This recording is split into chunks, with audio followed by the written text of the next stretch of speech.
Serious? What happened that time you saw the fury of a patient man? Story 1. When I was in high school, an upperclassman at my all-male student Catholic school followed a female teacher into the bathroom and tried to rape her. She screamed initially before he pulled a knife on her. The gentlest, most caring, socially awkward Latin teacher heard the scream and rushed from his classroom straight into the women's restroom.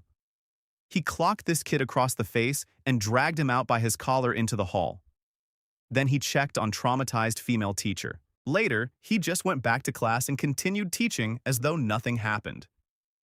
Dude knows 7 languages, has never dated anyone, and is a brilliant, always calm man. People gained a lot of respect for him after that day. He's still really weird though. Story 2. Gym class in high school. The quiet, nerdy kid kept getting picked on during dodgeball. One kept hitting him with even when he was already out. The quiet kid wasn't tiny. He was about average-sized, maybe a little taller than average. He eventually lost his temper, ran across the court, and literally delivered a double-handed chokeslam to the... Being a bunch of teenage boys, we all lost our cheering for him.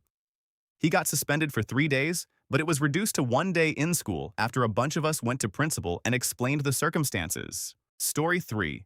Back in uni, one guy I knew on greeting and small talk terms but not much more was known as the literal rock against the waves. Childish freshmen picked on him for being retarded et al. For ages, and he just shrugged it off. You need to imagine him as a gentle giant, 69-ish and arms as thick as my thigh, but very sweet and lovable. Hobbies included caring for shelter kitties and posting reviews for oddly specific music theory books online. I eventually became friends with him and we hung out sometimes, grabbing a coffee and such.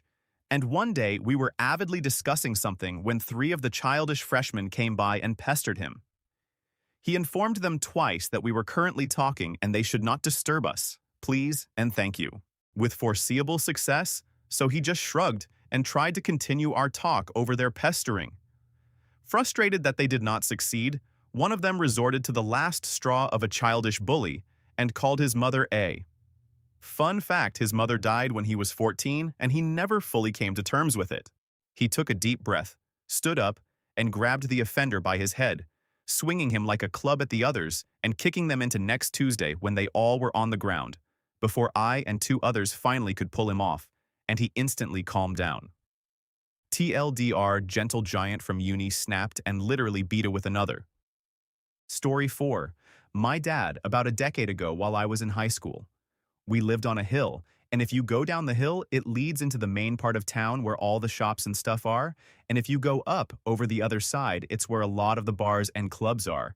It's quicker to go over than around, obviously. Back then, my parents each had a car instead of sharing one and only one space in the garage, and drunk idiots were constantly damaging Mom's car. Well, one night, Dad happened to have a day off fall on the weekend, and he could hear a group of drunk people walking up the road. His little office computer room is at the very front of the house, so he gets up, goes out the front door, and just waits near the front lawn, watching. They're being loud and pushing each other around. Mom's worried and comes to get me, because she doesn't want him to get hurt by some drunk idiot, and I go out to see what he's doing. They end up pushing each other around more, and one bumps into the Caris leaning on it and the hood of the car. Dad tells them to get away from it. They start taunting him, so he walks closer toward them, and one of the little bastards clean smashes the side mirror off while laughing at him. Dad is a 6'8" ex-basketballer. Basically is just all around huge and is small man bait on a normal day. Dad hit him straight in the jaw, and you could see as his jaw completely broke, Guy is immediately screaming and bawling his eyes out at the same time, while his friends pick him up and run away. Never heard from them again, or got in any trouble for it. Dad just went back inside and watched TV. Story 5. Working in an auto parts warehouse, one of our managers was a very quiet, collected person. One particular day, some of the orders were wrong and the ordering system was malfunctioning. He calmly goes out back, starts up a forklift and rams it full speed at a huge stack of pallets. He must have thrown it in reverse and repeated this about a dozen times, raising and lowering the forks appropriately. Everyone stopped working to watch as every last pallet was destroyed. When there was only a pile of scraps left, He turned off the lift and calmly walked back in and continued working as if nothing happened. Story 6. Twice in 20 years, I've seen the fury of my very patient, docile, and kind stepdad. The first time was when some 12th graders chased my brother and cousin all the way from school to our backyard, threatening their lives with pocket knives. Stepdad calmly walked to the backyard, grabbed the big kids by their throats and lifted them up, pinning them to the fence. "Stay the away from my kids," was all he said, in a calm, teeth-biting kind of way. The kids booked it faster than I've ever seen anyone run and never bugged my brother or cousin again. Then we all went inside and made burgers. The second time was in my angsty preteen years when I called my mother A. He turned at me, and I've never been so scared in my life. This time he was right pissed and screamed at me until I was backed up against our bar counter, shielding myself with the bar stool legs. The second he backed off slightly, I booked it into my bedroom and barricaded myself in with all the furniture I could find. Didn't come out for a solid day until I got up the courage to apologize. But he's a teddy bear normally. Story 7. I laughed. My dad has the patience of a saint. You never see him get angry or pissed off. He's quiet, calm, and so laid back. Pretty much like me. Even when we were kids, he never gave us a telling off at all. It was always Mum's job as she was strict. Anyway, we were at the dinner table and me and my siblings were all bickering, not sure about what. All of a sudden, my dad slams his fist on the table and shouts, "Shut up!" We all put out heads down in shock, as we never experienced this before. One by one, we started to giggle. Even our mum started giggling. We looking over to my dad, who was looking down at his plate, and all we could see was his shoulders going up and down, and of course he just burst out laughing. I think he shocked himself that day, but no one could take it seriously. Story 8. Not the last, but a notable one. Kid at my school. Was the third tallest kid in the school, but definitely the biggest. Probably 66, but really overweight. A little who had bullied loads of kids for years decided to pick on him outside of history, which was on the top floor of the school. This guy is barely 5 foot tall, if that, and no one liked him. Big Kid wasn't the most popular guy in school or anything, but he wasn't a bully and was well enough liked. So 5 is there yelling at 66 the usual garbage, "You're a Yui, Pocky scum," that kind of stuff. Everyone is pointedly ignoring him. Then he actually hits him. 66's head turns slowly towards him. It's like watching a golem come to life in a movie. 5 is there in standard young man boxing stance. 66 just reaches over, grabs him by his head and then his belt and lifts him up above his head as 5 struggles. 66 walks over to the spiral staircase, which goes all the way to the bottom of the school, 4 floors down. 5 realizes what is about to happen and just goes quiet. 66 throws him down the stairs. We all rush to watch as he tumbles down flight after flight, finally stopping, unconscious, at the feet of our deputy head. A really nice guy, actually, who was just about to come up from the basement level. Deputy head gets the nurse and kid is taken away, presumably to hospital, but I don't know, he wasn't seriously injured, unbelievably, but very badly bruised. Deputy head comes up to where we are all still standing, about 20 or so of us. Says, "Did anyone see what happened here? Student I didn't see who pipes up 5 tripped and fell down the stairs, sir?" Everyone nods agreement. 66 was still in school a few days after, and people got expelled from our school for much less, so I guess 5 kept his mouth shut. The insults he was throwing would have gotten him expelled or at least suspended too, and he'd been suspended before, so probably the former. So yeah, maybe don't pick on guys with around 4 times your body mass, even if they seem quiet. Edit. For the people saying that throwing him down the stairs was too extreme, here are a few points. 1. I'm pretty certain he didn't mean to throw him down 3 flights of stairs. Our spiral staircases were those sort of square spirals, with only about 7 steps aside. He looked as surprised as everyone when 5 didn't just stop at the first wall, but bounced off and kept on rolling. 2. The guy was an unrepentant. Even after this incident, which was not the first time he had been beat down. I myself knocked him on his 3 years previous, after he had tormented me non-stop for a year and a half. This guy was in my form, and in the first 2 years of school that meant I had every lesson with him. I was forced to be in class with this all day, every day. He abused me and lots of other kids, verbally and physically. He robbed people, vandalized their stuff, and generally got away with it without much more than the odd detention. Normally with whoever he was tormenting dragged along for the ride because the teachers generally didn't care, or were pricks themselves. He wouldn't stop at people from our year either. He would attack the younger kids, spit at the teachers, vandalize school property, everything. If 66 hadn't thrown him down the staircase, it was only a matter of minutes before someone else knocked his teeth out. Racism wasn't tolerated much in our school, by the students at least. 3. At this point, he was 15, 16 years old. We had all been through the motions. We had reported him to teachers, which generally got either no results or got us punished for telling stories or told to man up. I, for one, had actually been taken to see the deputy head, mentioned at one point after a fight. The deputy head asked me what had caused the fight with another, different bully, and told him everything that had been happening. He had nodded his head and told me he would make sure the bullies would leave me alone. I thought this would mean they would get some kind of suspended sentence deal, like if you bully him again, we'll suspend you, but it actually meant talking to them for like 2 minutes to the tune of "Stop it, it's not nice." The only thing that stopped him tormenting me was a swift right hook when I happened to walk into an empty corridor and catch him coming out of the gents. Alone in the corridor with no teachers around, he looked up at me and opened his mouth to say something, and I knocked him on his, giving him a nosebleed. For the record, I didn't make a quip. I didn't kick him whilst he was down, and I didn't feel good about it. I didn't tell my friends. I didn't feel I had beaten the bully. I spent the next 2 weeks in constant fear of being jumped by him. And some of his friends, I didn't realize at the time he only had one, and he was smaller than him, and also a pretty nice guy. After a year and a half of constant harassment and physical abuse, one punch didn't really repair any of the damage. Either way, he didn't bother me hardly at all after that. This also worked with the other ones, though it almost got me expelled, but that's another story. Basically what I'm saying is, the options open to 66 were stand there and let a tiny bully scream abuse at him and hit him, or fight back. So yeah, if you're sitting there still thinking kids will be kids, or sure he was mean, but he didn't deserve that. Understand that he was back at school a few days later, a little sore but still swearing at people. I can still remember the abuse, still feel the kicks and the taunts. I was not the only kid he bullied. One kid had to leave the school, his abuse was that bad. This stuff stays with you. Edit 2.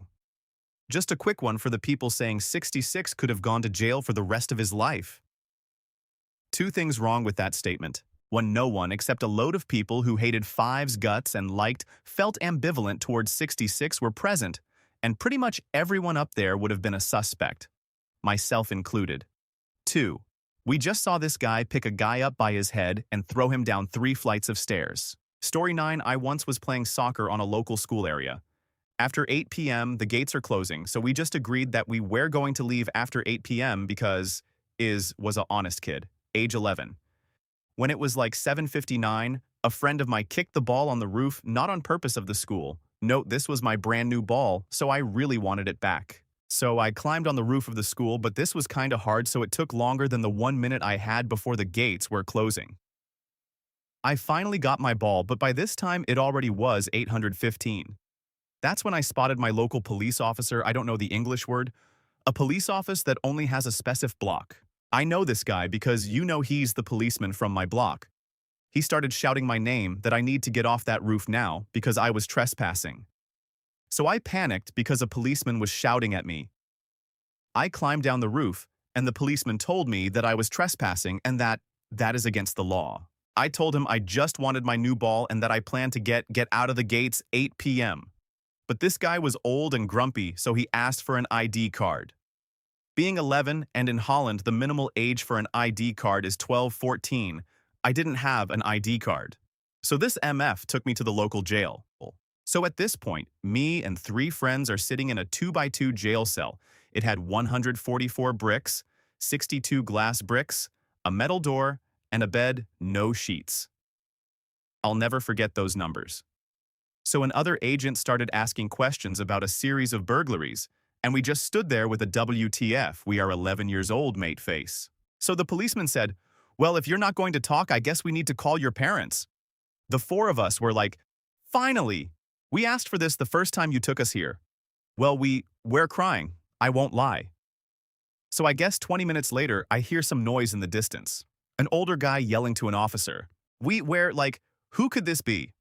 Note, I grew up in a strict Christian family. Turned out it was my father yelling at the whole stations to release us because we were just playing soccer and that. Those policemen were freaking stupid to think a group of 11-year-old was responsible for a series of burglaries. That was the first and last time I heard my dad say some swear words. My dad was career Army as an officer. I have always known him as a soft-spoken, kind, never gets angry kind of person. He rarely ever raises his voice that I know of. There is a law in the US that basically protects any service member nearing 20 years from being forced out so they can get full retirement benefits. One day he gets a call from his commanding general telling him that he is going to be forced put due to budget cuts Army-wide. He got up out of his seat and started yelling at the general on the phone that it was impossible due to the law since he was in the safe zone. He started quoting section after section, yelling at the general, telling him he had up and that it better be fixed. A few days later, my dad got a call again from the general, and the first thing the general said was, "Before you say anything, let me apologize for the other day. You were 100 correct. But budget cuts are budget cuts." And as soon as my dad hit 20 years, he was retired. Story 10. I knew a girl who was living with a guy who had a severe anger management issue.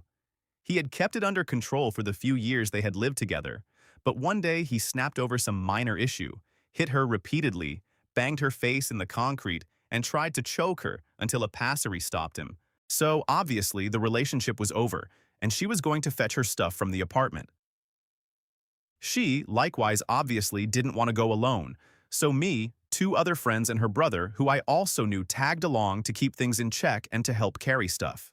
When we arrive, her ex give us attitude, which causes her normally extremely mild and docile brother to snap completely. He smacked the guy up against the wall with one hand and punched him repeatedly with the other, holding him up against the wall all the time because you don't hit someone who is down. We just stood there in shock and awe. Given the way the girl looked after the beating she had received, black and blue, bruised, her entire face scraped, choke marks around the neck and so on. We didn't mind much what was going on, and just let him punch him out. Then, we got her stuff and left as he started to wake up. 2 times during the following months, the ex was jumped twice when moving outdoors in the evening. I don't know who did it, and I don't want to know. I guess everybody has their trigger. Story 11. My FIL is such a patient man. He's quiet, reserved, has a great sense of humor when my MIL lets him get any words in. My MIL talks a lot. She will ask you questions, and when you start to answer, she talks over you and tries to answer them herself. It's infuriating and obnoxious. One time, she asked me a question, and I started to answer her, and she cut me off to basically finish my answer for me and starts to ask another question. Lather, rinse, repeat for about 4 questions. Finally, my patient, quiet, sits back and watches the world FIL just explodes on her, basically screaming at her. Mill. Oh my God. Let her actually answer the question you asked. Stop interrupting. You never let anyone finish their thought. It was glorious, and I almost tackled him to hug him. She still does it, but that day was amazing. Story 12, I worked with this theater director who was well known for being one of the nicest and most intelligent people you can meet. But there was one actor in this show who was a grade A pain in the. She would constantly be late for rehearsals. Once she didn't show up at all, the reason was her girlfriend was in a car accident. But the problem was she didn't tell the stage manager, director, or anyone she wasn't coming. We found out through Facebook. This was a show with some deaf cast members and some hearing actors who didn't know ASL had to do some signing. So we brought in an ASL instructor. This woman, though, did know some ASL and thought she knew better than the college professor and would constantly try to correct her. We were doing spacing rehearsal in one of our touring spaces with very limited time. This is 2 months into the rehearsal process, and the director has finally had enough of her having a backhanded comment for everything. He adjusts her blocking slightly just because the space we're in is a bit different. She starts to say something, and the director just screams, "The show isn't about you, goddammit." and he throws his script to the ground so that pages fly everywhere. It's the first time any of us have ever heard him yell or curse in anger. She runs off stage crying. Then he calmly says, "Can we get back to work, please?" And then later, during a break, I overhear him talking to her about how he is going to tell everyone he knows in theater never to hire her or work with her. Story 13. My uncle is the most peaceful person I know. He's essentially a living version of what would happen if you combined General Iroh, Bob Ross, and Dr. Dolittle. He keeps a garden, feeds wild birds out of the palm of his hand, has been known to just walk up to a deer without it running away. I've never heard him raise his voice except to talk to someone really far away in my entire life. He was in the military during Vietnam. Not sure what branch. He never saw a combat zone. He was the guy who fixed stuff that came back from a combat zone. The war ends. He goes home and returns to his normal life working at a tire factory. One night, he's getting off of a hard day at work and wants a drink, so he goes to the local bar. 3 guys are standing outside talking amongst themselves, and he goes to walk in, but they stop him. He tells them he doesn't want any trouble, he's just had a stressful day at work and wants to grab a drink. They go back and forth for a while, and eventually he just pushes past them to get in. They didn't like that and pulled him back, where he proceeded to knock one unconscious and floor another. The third backed off and let him inside. By the time he'd left, they were nowhere to be seen. Story 14. My grandfather is a nice, funny, flirty guy. Was an exec at a manufacturing business after being the 3rd employee.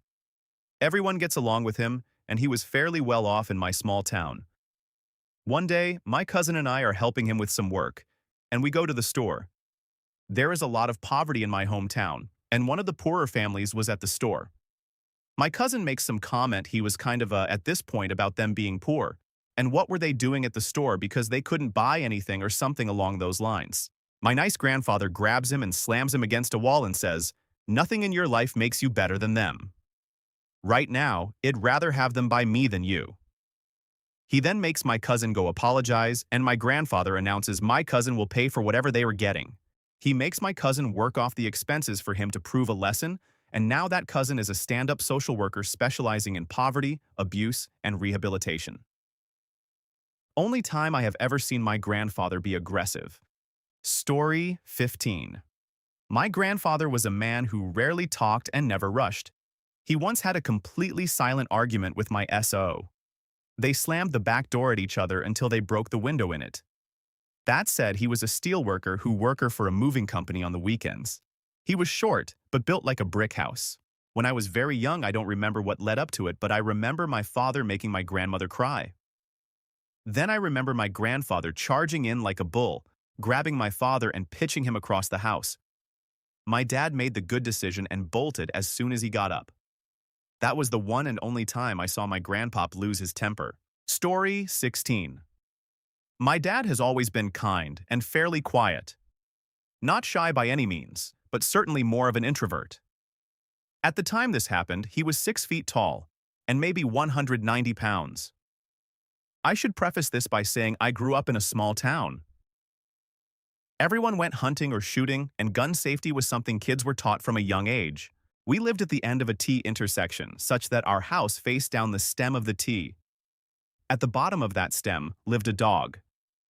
This dog got out a few times and terrified my sister, who was probably about 7 or 8. It also chased our cat, who climbed the exterior of our front door. When I opened the door to see what the commotion was, the cat fell on my head. Scared cats with claws, falling on the head of a 6-year-old. Not something you'd like to experience for anyone curious. Anyway, one day the dog gets out again. My sister runs home in tears, terrified of this big dog. My dad decided enough was enough. On that hot summer day, he got himself a glass of iced tea. He put his .357 revolver in his shoulder holster and his .44 Ruger Red Hawk in his hip holster. He pulled out a lawn chair, grabbed a book, and sat in our driveway. With a clear view of the house with the dog, he waited until the owner came home. Hours passed. My mother checked on him frequently, refilling his iced tea as needed. When the guy got him, my dad walked down the street. He knocked on the guy's door and told him, quite plainly, that The next time that dog gets out, I'm going to shoot the dog and then I'm going to shoot you. The fence was promptly fixed and the dog never chased my sister again. Story 17. Used to work at Comcast Boo Hiss and I had aspirations to move up in the company. I was pretty green to the corporate world, so I thought that helping my supervisor with her job would help move me up. And by help, I mean my supervisor made me do her entire job. I ran her meetings, did scheduling, went through her paperwork, etc., all while she sat at her desk playing Candy Crush on her iPad. I did all this while working on the phone. I did this for months until one day I snapped on a customer.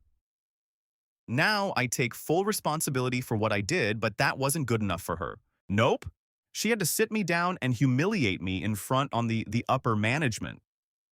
For an hour and a half, she made me listen to a recording of my entire up while pausing it every few minutes to say something like, "How could you?" I was in tears at the end, and she just used that to show how bad of an employee I am and how good a boss she is for helping me learn from my mistakes. She then pushed for me to receive a final notice. If I went out of line one more time for a year, I'd lose my job. She wasn't going to fire me. I was going to do that for her. HR was predictably useless, as were my friends in management. Now that I had gone from being an up-and-coming star to a pariah, people didn't give a about me. Except my supervisor, who still expected me to do her job. My next few days were filled with a considerable amount of crying. What followed was rage. Endless white-hot rage. I didn't quit. I didn't give up. Instead, I decided to best revenge was success. I went back to school to finish my degree. After a while, I was offered an internship, which I took. While I was fighting an uphill battle at Comcast 40 hours a week, I was at an internship 20 hours a week while being a full-time student. And I let my supervisor know this. "Sorry, boss. I'd say I can't do this report for you. I have a final to study for. Want me to stay late? No can do. My internship is working me hard, so I want to spend my night off at home doing nothing." This went on for that year I was on probation, and during that time, I always kept my sales numbers low. Not low enough to get fired, but just at the point where people could see I wasn't trying. This affected my commission, but it was so worth it. Why? 3 months before my probation was over, I switched to another supervisor. Those last 3 months upped my effort, and my sales figures skyrocketed. Within my first month, my new supervisor saw my numbers double. I had intentionally undercut my commission to make her look bad. The upper management saw how my new supervisor succeeded in 1 month, where my older supervisor failed in 9, and it pleased me to no end that I humiliated her like how she humiliated me. On the 1-year anniversary of my probation, I put in my 2-week notice. In my exit interview, I let them know what I did with my life. I omitted the undercutting part, and that I spent the last year becoming a better person just to spite Comcast, and that I waited to quit until after my probation was over. It was glorious. TLDRI with Comcast for an entire year as revenge for with me. Okay, so this story is about me. I'm a very laid-back, stoic, water off a duck's back kind of guy. I was a skinny, little geeky kid with a smart mouth, but funny. I got picked on at times, but never really let it bother me. But one day, I was coming home from school, and there was a kid standing in the street outside of my house. As I walked up, he called out to me and asked me if I was my real name. I walked up to him and told him that was me. And then he pulled his hand out of his pocket and shoved a friggin' Swiss Army knife into my leg. I lost my adrenaline surge, grabbed the wrist holding the knife, and twisted it until I heard bones grind and snap. Kicked him in the stomach with the leg he'd just stabbed as hard as I could, and then he doubled over. I grabbed his head and brought his face down as I brought my knee up again, same one he'd just stabbed. Broke his nose with my knee. That took him to the ground and I kicked him in the ribs a few times. Then I just walked away, to where my dog Bear was straining at the end of his chain trying to get at the guy. Let the chain loose and Bear went nuts. Guy got up real quick and ran. No idea what happened after that. Bear came back about 45 minutes later, none the worse for wear. Over 20 years later now, and I still have the knife the kid dropped, a scar above my knee, and no clue who he was or why he stabbed me. By far the most surreal experience of my life. TLDR, time traveler assassination attempt fails. Dog still fine. Story 18. Greg versus Jimmy. This one guy who was in our year at school was gigantic. Well, say his name was Greg. Greg hit 6 foot tall at the age of 15 and had a beard coming in a few years before that. He was intimidating but he was the nicest guy you'd ever meet. I still have a ton of time for him all these years later. Genuine model of a good person. Anyway, he was being teased all year by this of a boy. Let's call him Jimmy. Jimmy had some self-esteem issues and used to pick on younger kids constantly, but when he set his sights on gentle Greg knowing he wouldn't retaliate, it got interesting. Jimmy was rarely in school but would still hang about the school gates with about 6 or 7 pals waiting for Greg to appear, then bolt when he finally did. One weekend, we were all out street drinking as you do, and Jimmy and company jumped Greg. Greg went mental. A couple of Jimmy's pals held us back while Greg managed to knock 4 of the guys clean out before they brought him down. It was like watching the Hulk fight. Jimmy obviously bolted before the actual fighting began. The next Monday at school, he was back to his usual self again, or so it seemed.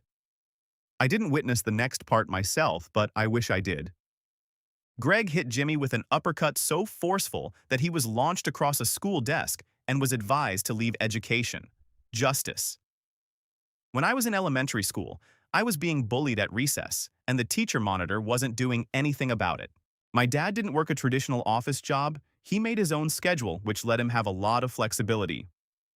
After getting the runaround at the school, he was referred to some bureaucrat at the district offices. Well, this guy did not want to meet my father, so despite my dad making an appointment, he wasn't in that day. Fun fact. That excuse doesn't work very well when you have labeled dedicated parking spots. The appointment was at 2 p.m., so my dad blocked the car in, rolled down the windows, pulled out a book, and started reading. At around 7 p.m., he hears the cough of a man who wants to get someone's attention while not being obvious about it. Oh, look at that. The bureaucrat showed up to the office and is ready for his 2 p.m. appointment. Story 19. My dad has always been very patient. I don't know how he does it. My mom is high-strung and emotional, and I was a teenage girl. He just sailed through all of this in stoic silence, mediating where necessary, but, for the most part, not getting involved no matter what. Then there was the time where I was grounded from using my computer because the school thought I was trafficking with Satan, another story for another day. Dad decided to take this as an opportunity to audit just what exactly I was doing on that computer and started going through my files. As pretty much any teenage girl would do, I saw this and freaked the out. Screamed, cried, begged, but he just kept quietly ignoring the emotional tirade and clicking. In a dead panic, I did it. I took a step forward and smacked the baseball cap right off his head in rage. The man near put me through a wall. Story 20. I didn't witness this, but my dad told me a story about his grandparents. My great-grandpa and grandma were British and came over sometimes in the 60s, I think. My great-grandpa fought in the Somme during WW1 and got captured by the Germans and held as a POW, so he had been through some. He was very quiet, generally pretty nice, but couldn't hear much. My great-grandma liked her sherry and was always nagging him and hassling him. So, one day, my dad and his siblings were at my great-grandparents' house. My great-grandpa was sitting in his chair by the fire, smoking his pipe while my great-grandma was going on about something. He was generally just ignoring her when she grabbed one of those fire pokers and threw it at him. He had his hands resting on the arms of the chair, and the poker got wedged into the chair right in between his fingers. Didn't hit him, though. So my great-grandpa, quietly and unfazed, got up, pulled the poker out, and put it back in its place, then sat back down and said, "We won't be doing that again. Now, will we?" Apparently, my great-grandma was just petrified because he never said anything remotely confrontational. Story 21. My father is a lawyer who only takes work and finance cases like someone who was fired unfairly or a bank that messed up someone's credit. He is a very calm, collected, and intelligent man. This situation happened when I was just a baby. When my sister was about 14, she is 13 years older than me anyway. She was coming home from volleyball practice one day, and there was a construction on the street we lived in. One of the construction workers started whistling and calling her cutie and babe in far more vulgar ways and started walking towards her. Sis started walking faster, but he caught up and tried to grab her, so she dropped her backpack and ran home. When she got there, she told my mom and dad about it. My mom said dad spent some 5 minutes making sure my sister was okay, then told mom, "Stay here taking care of her. I'll be right back." So he goes out to the street, machete in hand. Dad loves camping, and a machete helps to clear some plants in the wild, ready to turn that into 9 different pieces of... Story goes, he got a cut-in on the guy before some 5 other dudes managed to hold him back. Police was called, and the construction worker was arrested. Before I heard the story, I never knew my dad had such a side to him. Edit. Some people asked about dad not receiving punishment for attacking the guy. The construction worker was charged and convicted with attempted assault of a minor. Dad was charged and convicted with assault. Though due to the attenuating circumstances of his daughter Bane really shaken up, I didn't mention it because it didn't seem too important. But my mom says sis was crying quite a lot. The accused, still Bane nearby, the construction, was in the same street we lived in, no more than 20 meters from our house. The fact that he would return near our home pretty much every day since he worked there, and his injury was pretty minor. It was a cut in the thigh, not deep enough to have split a muscle. Dad only got some community service hours, anger management therapy, and 1-year probation. In addition, you classic killer got it spot on with his comment. The city we lived in at the time had less than 60,000 inhabitants. Story 22. My grandfather is a saint. My grandmother had a 99 fatal blood cancer back in the late 60s, and they went to Cleveland Clinic as a last hope option. Neither were religious, but they prayed that night, and he promised to live his life as the best Christian possible if my grandmother was cured. 2 weeks later, while still waiting for treatment options, there was no blood cancer detectable anymore. So he's that kind of good Christian man. My aunt was 12, and she and the neighbor boy were making out on the couch, according to her no hanky-panky. Well, the rumor mill went full tilt, and neighbor boy's mom comes over to the house to accuse my aunt of being a... Aunt opened the door, and the lady called her a tray. Well, my grandma was in the kitchen and took off running, speared the lady off the front porch and into the front yard, and started beating on her. This isn't crazy. My mama was fury bottled into a 411 frame. Well, neighbor husband comes over to break it up and pulls my grandma off, then drew back like he aimed to hit her. My grandpa walked onto the porch about this time and said, "Buzz, if you hit my wife, I'll kill your whole family." Everyone I've talked to about the incident said the calmness in his voice is what gave them shivers. I've even talked to old man Buzzard about it, and he tells it just like everyone else does. My dad said he had absolutely no doubt that my grandpa would have done it.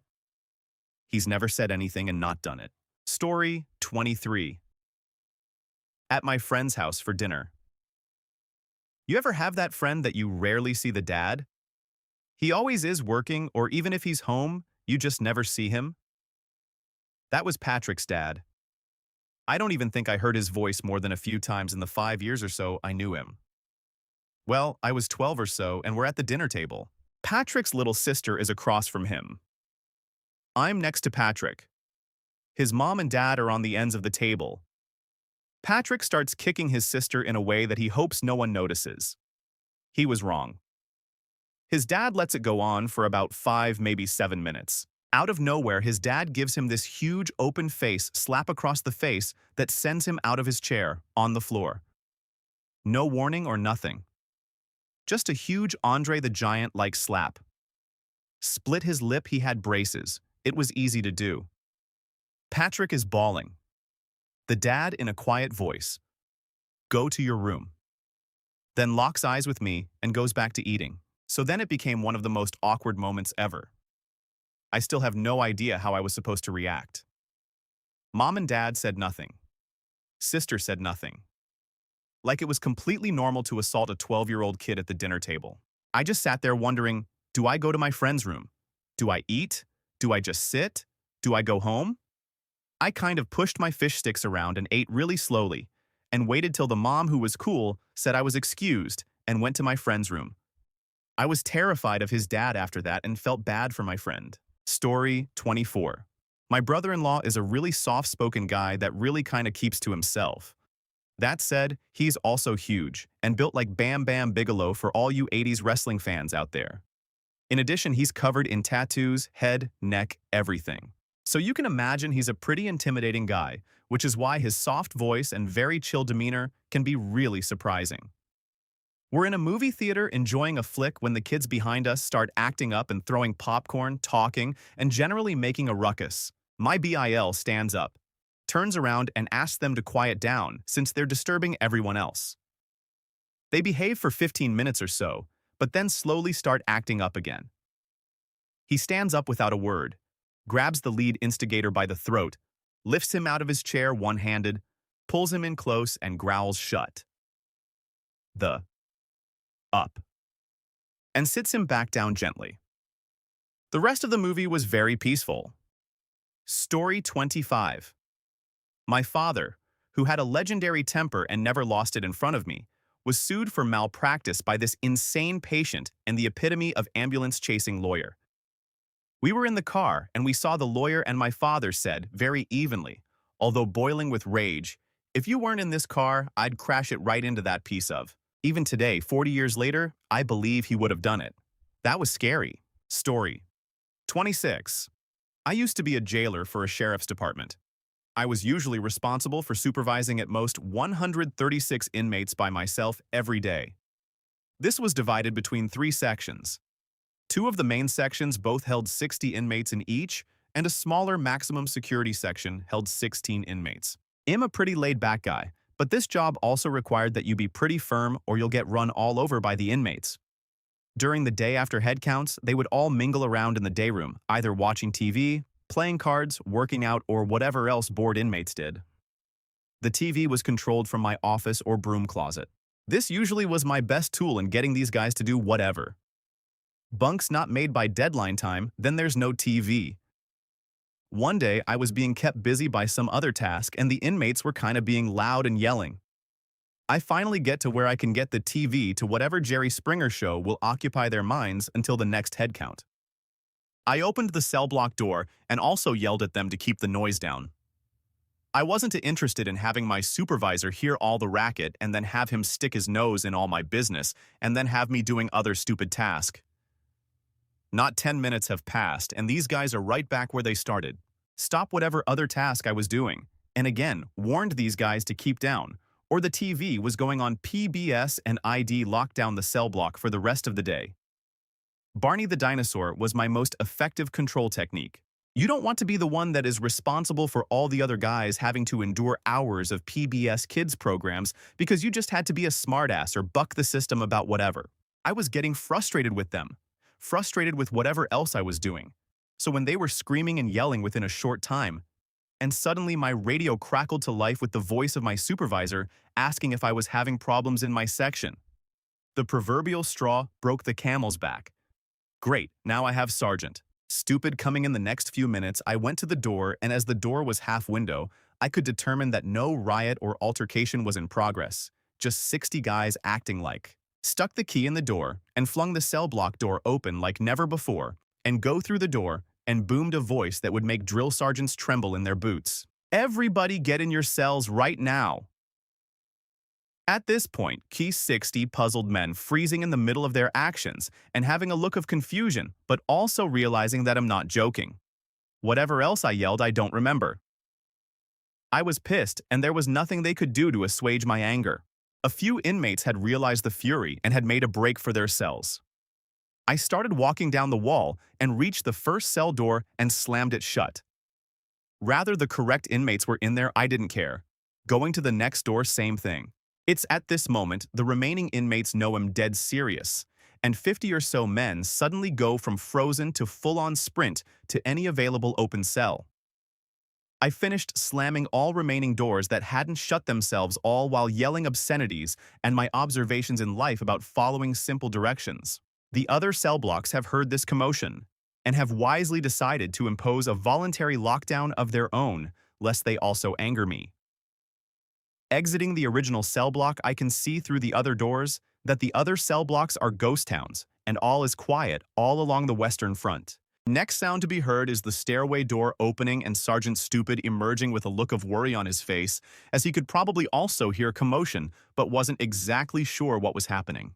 He looks at me and says, "Why didn't you answer your radio? I was calling about all the noise." "What noise, Sarge?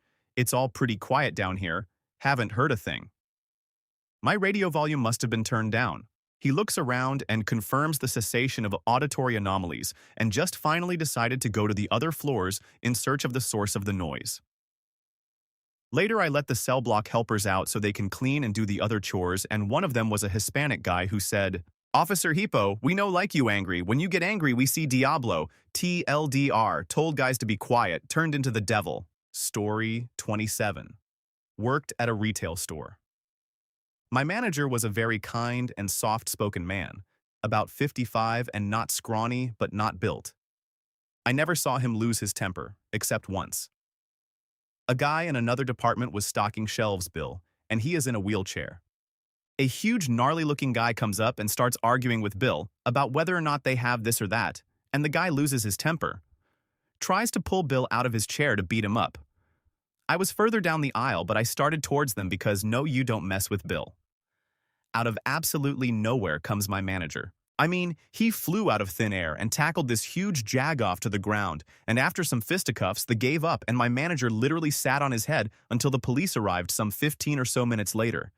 I'm not sure how to phrase it, but I guess it would be myself losing my cool on my stepfather. A bit of background I grew up in. Well, a mostly abusive home and family.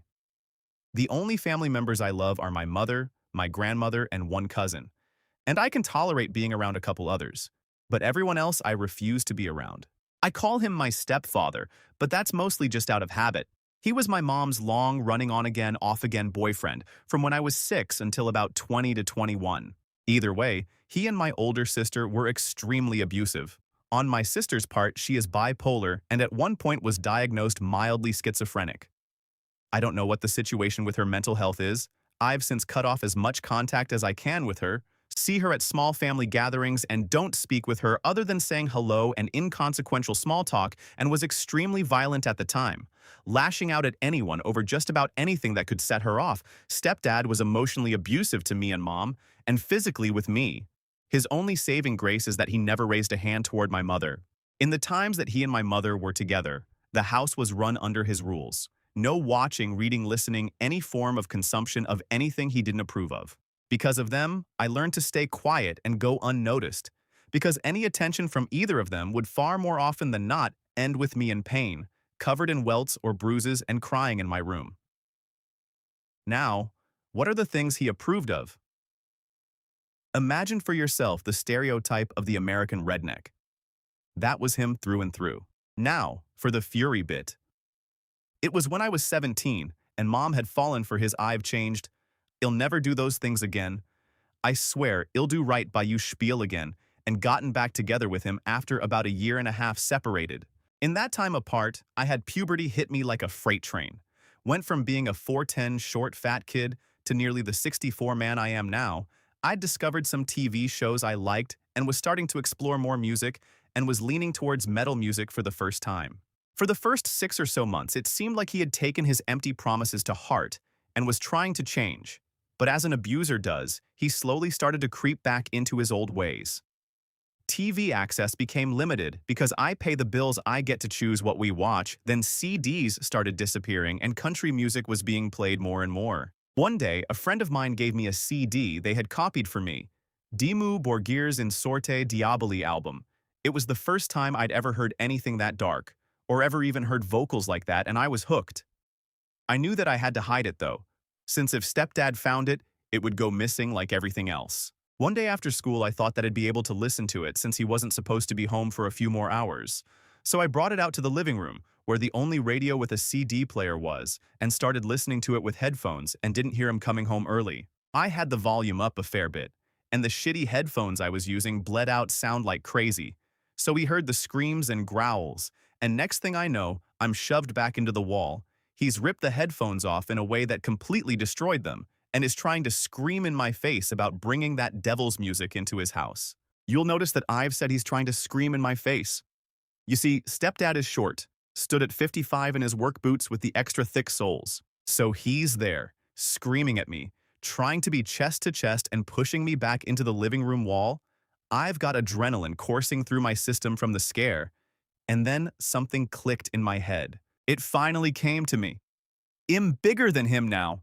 I don't have to take this anymore.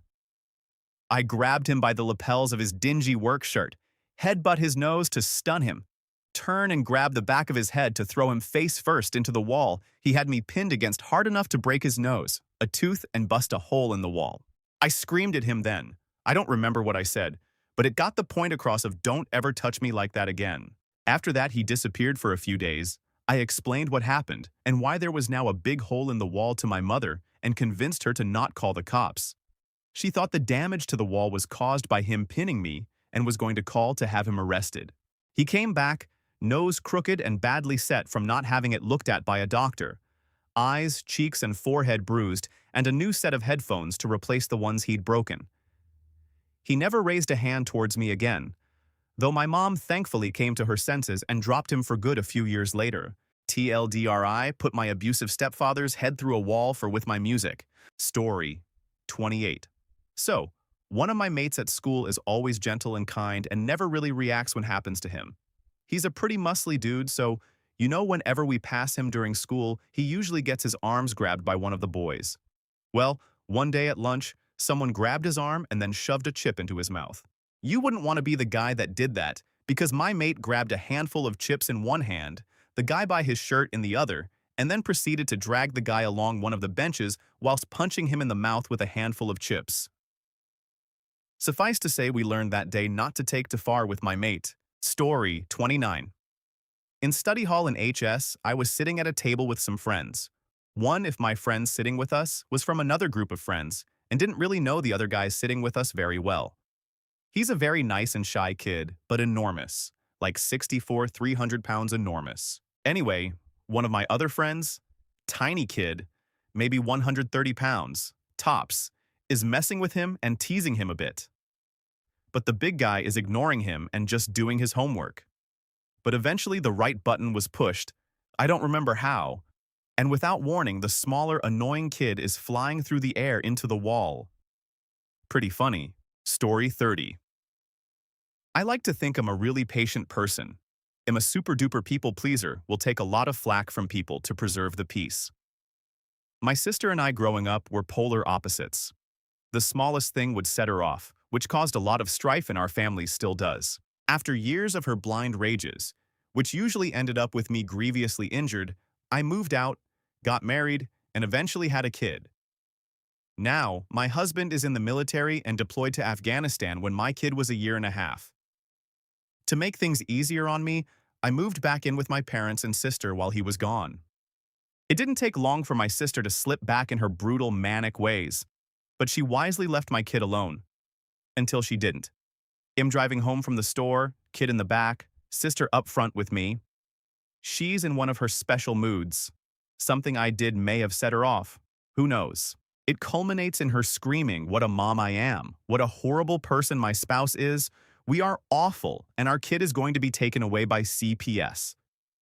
I say something like, "No one has any reason to take my kid away from me, etc., etc." She gets this super dark look on her face and says, "Oh, candid candy canes. I know when you went out for a night with your friends that you smoked weed.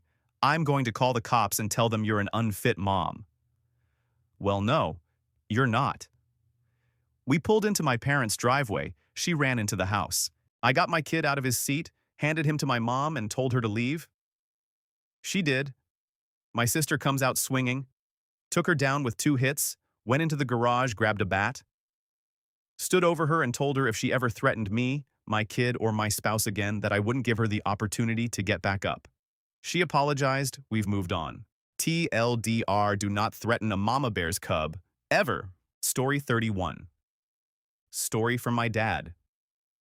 When he was younger, probably around 17 or 18, he got in a car accident, which wasn't his fault. He happened to be in an accident with some hot-headed lawyer that threatened him physically and told him that my dad would pay for it because he is a lawyer. My dad tells me that my grandfather was a very calm man that contained himself despite being able to put up S-fight both physically and intellectually with most people. Well, my grandfather got word of this and went to the house where that lawyer lived. My grandfather fought in World War II, played semi-pro football, and boxed in Philadelphia. My dad does not know what happened, but they never heard from that lawyer again, and he got a new car. My grandfather took what he did hat day to the grave. Sorry this story is so jumbled, I'm not great writer. And it's all from memory of what my dad told me. Story 32. My little brothers are twins, fraternal. M is emotional, high-strung, and always getting himself in trouble because he can't keep his mouth shut. P is the exact opposite, very calm, very rational, very quiet. At the time of this story, they were about 10. We lived across the street from the elementary school, and I was out of school, so I'd often chill on the front porch with a book and keep an eye on the kids across the street. One day, I hear Ms. voice start to spin up. I look up and he's facing down some kid, red in the face and about a step from swinging or crying. I'm not sure which. I get up and start to head over, and I've just stepped onto the grass across the street when Ms. Antagonizer says, quite clearly, your birth certificate was an apology letter from the abortion clinic. The twins know what an abortion is. M goes silent, shocked and hurt, and tears start to well up in his eyes. I'm furious and a teeny part of me is laughing, because holy that one was new. But before I can say anything, here comes P, with a flying punch straight to the side of this kid's head, knocked him right on his. M is shocked out of his tears. I'm flabbergasted over watching a 10-year-old perform an absolutely beautiful airborne sucker punch. P stands over the kid, practically snarling until I make it up to them. The kid sees P as distracted by me walking up and takes off. I march the twins back home. I'm kinda proud of you, dude, I tell P, sticking up for your brother like that. P gives me the flattest look I have ever seen on a child. I wasn't protecting him, he says. That's my birth certificate, too. Story 33. My dad is probably the perfect example of this. We were on a Boy Scout trip, and the Scoutmaster was notoriously weird, and he made a disparaging remark about my mom, and my dad picked this guy up by his throat, threw him over a picnic table, then proceeded to lay 3 full-body weight punches to the side of his head. He stood up completely calm and said, "Son, grab your things. People like this deserve no respect, and I won't have you associate with them. He's a good dude." Story 34. One of my school teachers was the most patient, kind man who would work with you until you got something, even if it meant he had to miss his lunch. There is this girl who was a mouthy little. She would mess around in his class repeatedly. He always kept his cool even when she was being incredibly rude. Discipline never worked on this kid. I don't know how she didn't get expelled. One day she was drinking Coke in chemistry class, and he repeatedly told her stop because we were messing around with chemicals and there was a contamination risk, but she didn't listen. After months of this kid giving him, he slowly walked over to her desk, picked up her Coke, and poured it over her head, then walked back to the front of class and carried on teaching. He got fired, much to our protestations. Story 35. It's funny, I think about this quite a lot. In real life, I am very calm and generally have a lot of patience with people. But when I snap, I snap. I'm not sure it's a good way to be because most people, even the super dramatic ones, give out strong signals that they're getting annoyed. I think mine are too subtle, so they tend to be quite surprised when I get pissed off. It's like 0 to 100 in a second. I need to get better at signaling my annoyance. Story 36. My grandfather. He was very quiet. He kept mostly to himself. All I knew was that he was a photographer because his house was filled with old BW photographs, and he loved to build models, especially model airplanes. There was a point in my youth when he took me to his workshop and helped me put together a remote-controlled airplane. Even then, he didn't talk much. And when we did talk, it was all about how to put the plane together properly. Even though I never really interacted with him much, he was the person in my life who taught me how to be patient. People took him seriously. People respected him. Then, one Christmas, my aunt got in a fight with my uncle, her brother-in-law. I don't even remember what it was about, but I remember my grandfather ended it. The fight was escalating, and without warning, my grandfather shouted, "Stop it. They stopped. Everyone was shocked. He rarely, if ever, rose his voice. He then just said calmly, as though he didn't just scream at them, "Your family. There are children here. Don't raise them to be fools by acting like fools in front of them." That stuck with me. I think it stuck with everyone, because the conversation ended. Go, Grandpa. The world needs more men with their priorities straight like you. Story 37. Job Corps. We were in line at the cafeteria. My friend and I were there by choice, but a lot of the kids 16 to 18 weren't. They liked to act like they were king of the shit pile. One of them kept harassing my friend. We'll call him Jake from State Farm because he was a bit on the heavy side and we actually got there before everyone else. So we were front of the line. Piggy, bet you can smell that food, yeah? Gonna run in there and get some piggy? Oink oink, talking to you. Jake from State Farm just ignored him until the idiot slapped him. Said idiot was 17, 56, and maybe 150 pounds. Jake from State Farm was 22, 62, and 340 pounds. What followed was short, brutal, and delicious. Jake from State Farm gripped this kid's entire face in one hand and just stepped forward and slammed the back of his head against the wall as hard as he could. Sadly, he was kicked out. Even in self-defense, they don't let that kind of thing slide in Job Corps. Story 38. There was this quiet, nerdy Asian guy I was friends with in high school who was super nice. One day, someone caught him in a bad mood and was picking on him. My Asian friend walked by the guy as if he were leaving the room and then whipped around behind his tormentor and full-on suplexed the guy out of the room. Not just a toss. This was a back-arching WWE-style suplex, and I laughed until I cried. Story 39. I was a junior in HS when I realized I wouldn't be able to put myself through college, and my family wasn't financially capable of helping me. At 17, a smooth-talking recruiter had me sell my soul to the Army in exchange for 100 tuition assistance from the Army and a GI Bill kicker. I was originally going to split train, meaning I would go to BCT at the end of my junior year of HS and return to school. At the end of my senior year, I would then go to AIT. But I had a moment of realization when I was thinking about how hard it would be to transition back into the bullshit of HS after completing BCT. So I just graduated early. When I told my readiness NCO about this, he told me that all the AIT slots were taken, and I would have to wait until May, which would have been the end of my senior year to go to AIT.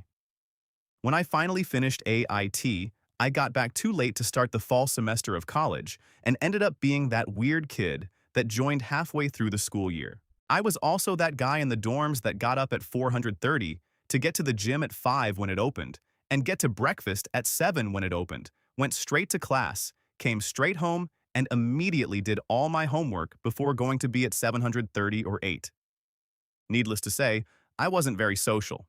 A few weeks into this, I found out the girl I fancied in HS was living in the same dorm building as me. We started talking, and a while later she informed me that we were dating. We've been together for 6 months now. A month or two into this, we were going to the gay bar to watch one of the regular drag shows they host. The group that I went with consisted of myself, my girlfriend, GF's roommate who had daddy issues and punished him by having with strangers, GF's neighbor, and a couple who knew GF. I've always had temper issues, and after IET the things that I had problems with only seemed to multiply. My biggest issue is respect. If I don't know you, you're a sir, mom. If I do know you, I very rarely have something negative to say about you. But if you treat me like, I'll go out of my way to be a. Anyway, at the end of the drag show, they opened up the dance floor. I don't dance, for the sake of those around me as well as my dignity. The group went to dance while I started into a fresh beer. This creepy guy kept starting at the GF's roommate. He would eye her from a distance, move slightly closer to her, and return to dancing. Rinse and repeat until he's within an arm's length. Something about this guy sent a shiver down my spine. I mean, this looked like the creepy hair-stealing dude from Charlie's Angels. I don't know how to format to shrink the link. This guy gets right up on the roommate and whispers something to her who is faced by now. She looks at him and shakes her head. I just didn't feel good about the situation. After he got rejected, I went up and told him, "Hey guy, maybe you should leave her alone." He apologizes and moved away. I went back to the bar and finished my beer. I was casually chatting with a very attractive gay man while I occasionally glanced back in their direction. They had moved back towards the back wall when lo and behold this hair-snatching moves up to the roommate again. He gets right up on her and smells her hair probably. My GF noticed and moved between him and the roommate. When he grabbed a handful of GFs, I excused myself from the conversation I was having with the gentleman at the bar and set my empty bottle on the bar. I draped my jacket across my chair so none of these little mongrels would take my spot and moved over to the dance floor. I tapped the greasy hair snatcher on the shoulder. When he turned around, I grabbed him by the throat and slammed him into the wall. In the most serious, emotionless voice I could muster, I informed him that you're going to leave. Right the now, or I'm going to drag your sorry out into the alley and separate your head from your shoulders. And that's why I'm banned from the gay bar. Not a man, but my twin brother when we were in 5th grade. I got picked on a lot when I was in middle school. My brother is one of those people who is very calm unless someone picks on me, then hell snap. One day, we were in the locker bay when my brother overheard someone calling me a nerd. He then grabbed that kid by the shirt and said, "Nerd nerd or nerd candy?" We were 11. The kid says, "Nerd nerd." Then my brother said, "Wrong answer," and slammed him as hard as he could into the lockers. Not many people picked on me after that. Story 40. When I was around 14 or so, I was a little, like the biggest little ever. I refused to do chores, homework, and would occasionally skip school. I would purposely start shouting matches with my mom, stepfather, and brother. One time I got so out of hand while turning away from my mom, my idiot teenage brain decided it would be a good idea to flail my arms around, and I ended up hitting her. Well, my mom wanted to go see her family in Minnesota, a trip that I was not supposed to go on due to my shitty behavior. But the day before the trip, my mom tells me to pack a bag because I'm going. Once again, instead of responding with gratitude, my shitty teenage self decides to throw a tantrum, but I get a bag together eventually. We arrive and my grandfather, her father, immediately starts spending a lot of time together with me. Now let me just lay out some things about my grandfather. This dude was a man's man, only said things when words were absolutely necessary, was extremely protective of his family. Even in his old age, he had dad's strength and loved to tinker with electronics. I have heard a couple of stories about his wrath, and they weren't pretty. Once when my mom was young, her parents relied on the next-door neighbor to watch her when they were both at work. Well, the neighbor ended up raping her. My grandfather's response was to put a shotgun down. This guy's throat literally put the barrel of the shotgun into the guy's mouth until the cops got there. My grandfather had to spend a night in jail for it, but charges were never pressed against my grandfather. All right, now back to the story. On the last day there, my grandfather and I went out fishing for like the 10th time. While walking up to the dock, we see a guy struggling to bring in a northern pike. He didn't have a net because he wasn't fishing for pike, but he wasn't going to let this prize go. So my grandfather helps him out by reaching into the water, putting his hand into the pike's mouth, and pulling out of the water and onto the dock. The guy wrapped up the pike in some towels, thanked my grandfather, and left. About half an hour into the trip, my grandfather goes back to the car saying he forgot something. When he returned, he dropped a Home Depot bucket, a bag of quick-set cement, and a large block mold. He looked at me dead in the eye and said, "You're my grandson, and I love you, but my daughter comes before you. You've been treating my daughter like, you better shape up, because these things here are for you. If I hear even one complaint about you from my daughter ever again, next time you see me, you'll be taking a long walk of this short dock with a brand new pair of cement shoes." For the first time in years, my shitty teenage self did something right. I said nothing. I couldn't even dare to look my grandfather in the eye. And I started crying. Not because I was scared shitless though, but because it finally hit me how horrible I was. He hugged me for a good 10 minutes until I calmed down and we went back to fishing. Needless to say, I shaped up pretty quickly after that. I am happy to brag that out of my mom's 3 sons, I have the best relationship with her. Edit spelling. Story. 41. My second-year electronics teacher in high school was one of the nicest, patient men I have ever met. He restores Model A's in his spare time. He had to go to the office for something, and a couple kids thought it would be funny to hook together line cords, put them into power strips, and turn them on and watch them arc and burn the table. Teacher came back and lost his screaming at them and told them to stay after class. Only time I ever saw him raise his voice. Story 42. After I kicked out my housemates for a myriad of bullshit, I was happy to let the rent they hadn't paid go and renegotiate the rest of the money they owed me. All up, they owed me $4,500 and had 3 months to pay it back. I was happy to extend the deadline to help them, given their low-income struggling situation. But the day they came back for their stuff, my fiancé and I were supposed to be out of the house for the day to be out of their way. The night prior, they arranged with my fiancé what time they'd arrive. They chose to arrive an hour and a half early, park the truck on the driveway, and yell at my fiancé for messing up the plan until she ran back inside in tears. Shortly after, a police car arrived. They'd called the cops on me, and it turned out their end game was to get me to respond with violence so I'd get arrested. The cops were super cool, told them to move the truck, and told them not to pull this again. So, the next day, I got my lawyer on the phone. We ended up having enough to press charges of trespassing, contract fraud, and I could sue for slander. We used that to force them to pay the rent and owed money back within the 3 months. One of them, who started all of this, had to drop out of college to start working full-time to pay it back by the deadline. They said they were losing sleep over the stress and were couch surfing until they found a place to live. They ended up paying me back on time, which I was kind of disappointed about because I wanted to keep pouring it on, purely out of spite. Now again, at first I was willing to let this all go and ease their transition away from my place as much as possible. Then they made my socially anxious Asperger's fiancé, who was actually the only one on their side through this whole thing, upset and obsessive about the whole ordeal. Ain't no one with my woman. Story 43. This is my story. I was in high school. Some bullies picked on me, calling me fat, etc. I normally gave no because, unless you're dragonborn, words don't hurt.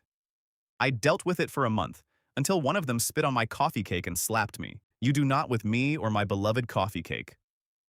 He turned around and walked off. I pushed him from the back and put my leg in front of his, tripping him. I furiously kicked him in the side of the head between 3 to 6 times and walked away. His buddies showed the principal a video they took of me kicking him. But a bunch of witnesses said I was just defending myself. I got a day of detention for every kick. He got a 3-day suspension for bullying with violence. TLDR, someone spat in my coffee cake and slapped me. I furiously kicked him in the head. Story 44. Back when we were 12 or 13 years old, a classmate friend of mine was the Game Boy geek of our class. He was the guy whom you gave your Game Boy to, and he did the level or boss for you with ease. Also, he was playing Game Boy on the bus ride home each day. One day a kid comes up to him and keeps turning off his Game Boy. He shows no reaction and calmly turns it back on like nothing happened and continues to play. The other kid keeps turning it off over and over again. So this goes back and forth for some time. When the other kid reaches for the 15th time to turn off the Game Boy, my friend, without taking his eyes from the screen, calmly intercepts his finger, breaks it, and continues to silently play his game. Story 45. When I was at school, about 13, there was a girl who was so stereotypical. She was quiet, always with her head in a book, and didn't really care about what was happening around her. One day, a guy started trying to fight me. He was the bully of the year. He pushed me to the ground and started kicking me. Without a word, this girl, who was also bullied by this guy, got up and punched him in the face, knocking him out cold. We're dating now. Story 46. We've all seen teachers lose there from time to time. There was a regular substitute in high school we all had at one time or another. She was very nice and soft-spoken. She was also very small, short and thin. She is the wife of a teacher wrestling coach. He was her polar opposite. He was very strict and had a short fuse. We all heard him flip out on his class at least once. Anyway, our teacher is out, and nice lady is subbing one day. There's a special needs girl in our class. She's just kind of slow, shy, and awkward. She didn't have any friends and just kept to herself. Anyway, one of the regular bullies starts picking on her. Has a big jock type. He told her he heard she had with so-and-so and asked if she was pregnant. Nice lady freaks out. She's yelling at him at the top of her lungs about bullying and harassment.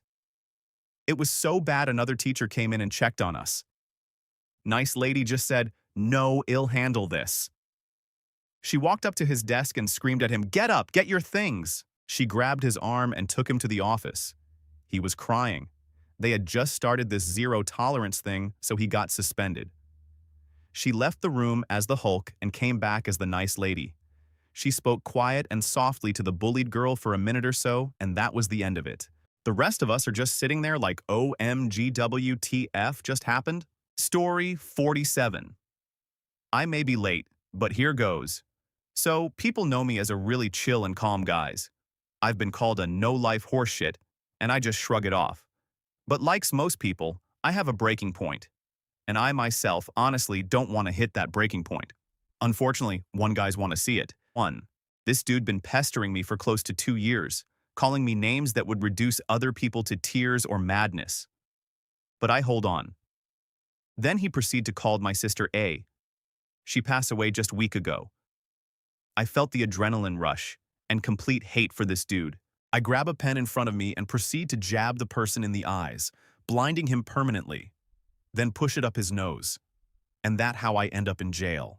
Story 48. Back in school, there was a kid who used to like to think of himself as a bit of a hard man. In reality, he was anything but, and liked to assert that authority by pushing around kids he didn't think would do anything about it.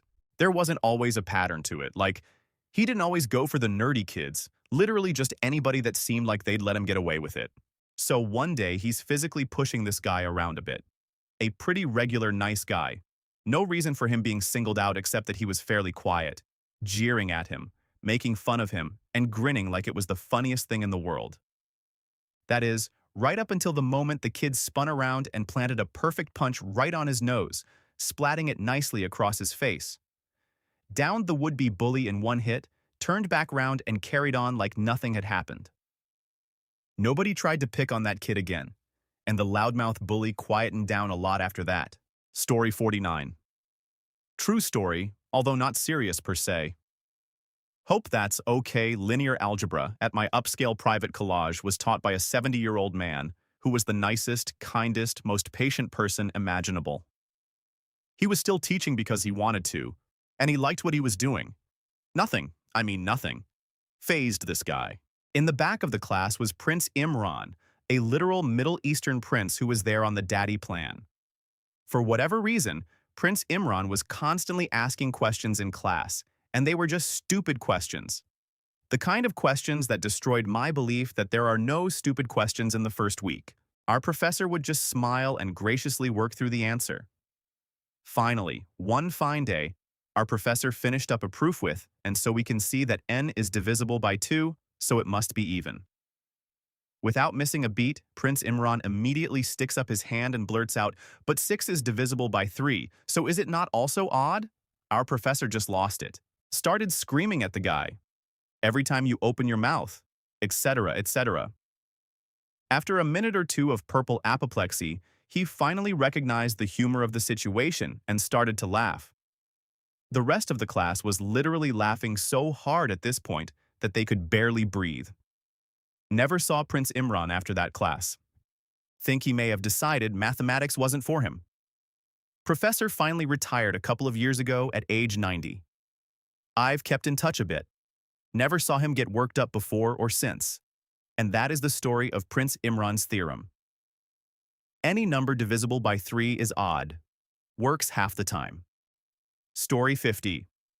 My dad was an amazing man, and he was always friendly to everyone except for people who would talk about his family. In high school, he played football American, obviously. Once, while he was in high school, well, maybe a few more times, some idiot joked about his mom, which is never a good thing to do unless you know the person. He picked him up by the collar and slammed him against the wall in a hallway. A few teachers and the principal ran to him and all had to combine their powers like the Power Rangers and finally got him to let go. Story 51. This is an old family story. My grandparents had 4 children. My father, the oldest, my Aunt Wendy, and the youngest were twin daughters, Lucy and Lily. They were all born within 4 or 5 years of each other. With 4 children, every day at breakfast, lunch, or dinner, someone ended up spilling something. My grandfather would ask them why they always spilled. They told him, "You must have spilled sometime, Dad," and he told them that he had never spilled anything a day in his life. Although they doubted it, they had never actually seen him spill something, so they had no argument back. One night, my grandfather, a doctor, went out to dinner with some colleagues. My grandmother fed everyone dinner and put everyone to bed. My father, maybe 6 or 7 at the time, was still awake when his father got home. My grandfather comes inside, and my grandmother asks him how dinner was. He was very upset and talking louder than he should have in a house full of children said it was terrible. "I spilled duck soup all over my lap. My suit is ruined and the night was a disaster." "Spilled," my father heard. He sat up in his bed. "Daddy spilled?" "Daddy spilled!" He tiptoed into his sister Wendy's room and woke her up. "Daddy spilled! Daddy spilled! Daddy spilled!" They tiptoed into the twins' room and woke them up. At that point, there are 4 excited children running down the stairs yelling, "Daddy spilled! Daddy spilled! Daddy spilled!" chanting and screaming and laughing. Probably the only thing that could have made my grandfather's night worse. After that, whenever someone spilled, he had to say, "I've only spilled once." But it wasn't the same. Story 52. Attention!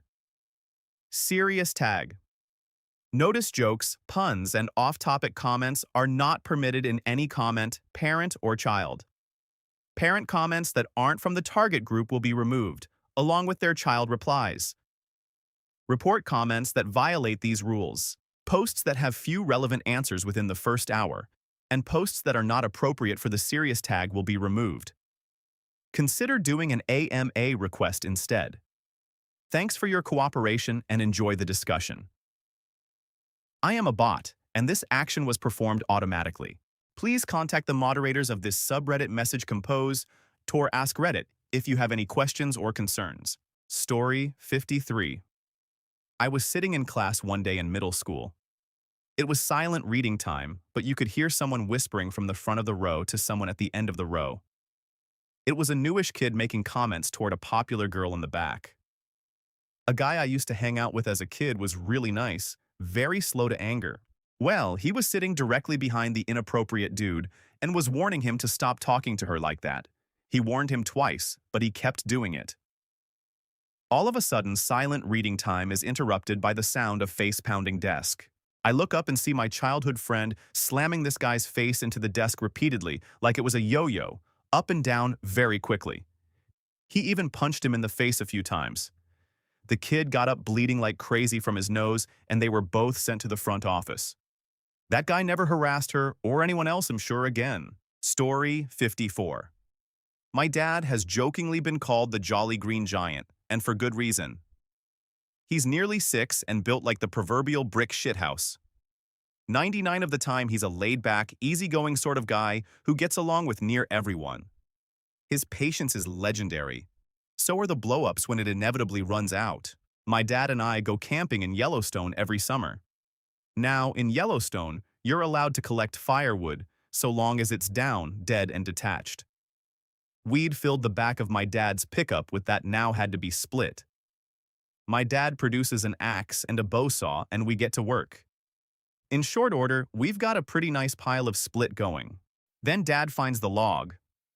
This hunk of deadwood must have been the bole of a tree or something, 'cause it was full of knots and eyes and all the other garbage you generally don't want in your firewood. Dad shrugs and goes after it with his axe. Nothing. A few more swings, and the axe gets lodged in the log. Dad, now looking noticeably peeved, starts whacking the log against the ground with the axe still embedded in it. Still nothing. This continues, Dad getting progressively red in the face until the axe head snaps off. That's it. Dad's had enough. He picks up the log, all 30-odd pounds of it, and rips the thing apart barehanded. Suffice to say that dinner was a very quiet affair that night. Story 55. My father is a quiet man. I have seen him shout once. I was 10. Me and my dad were sitting in the cinema watching The Phantom Menace. It was just released. Popcorn hits me in the head, and I hear giggles. I turn around and see maybe 7 or 8 teenage kids laughing. I'm 10, I'm scared, I don't say anything. More minutes of film, more popcorn hitting me. Eventually, my dad notices and turns round, politely asks them to stop. A few minutes of peace, then a whole handful of kernels shower me and my dad. He stands up, turns round, and screams, "Can you read?" One kid say yeah, sarcastically. Dad pulls his wallet out and opens it, showing his work badge, and shouts, "What does that say?" Kid leans forward to read, then mumbles, "West Midlands Police." Dad shouts, "Up now!" Kid stands up, the other are deathly quiet. Dad frog matches kid down steps of cinema to foyer. I stay in my seat and watch film. When Dad returns on his own, I ask him what happened. He said I told the manager I didn't pay 20 quid to have some throw popcorn at me. Story 56. A bit late to the party, but my stepdad has an incredibly patient, down-to-earth, laid-back, and soft-spoken kind of guy.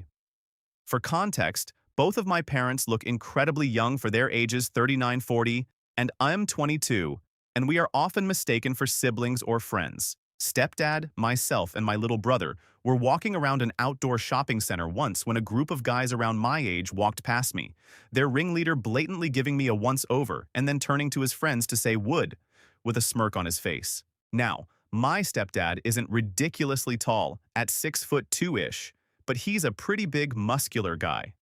Instantly froze, backtracked, and then grabbed the ringleader by the front of his shirt while his friends watched on in shock.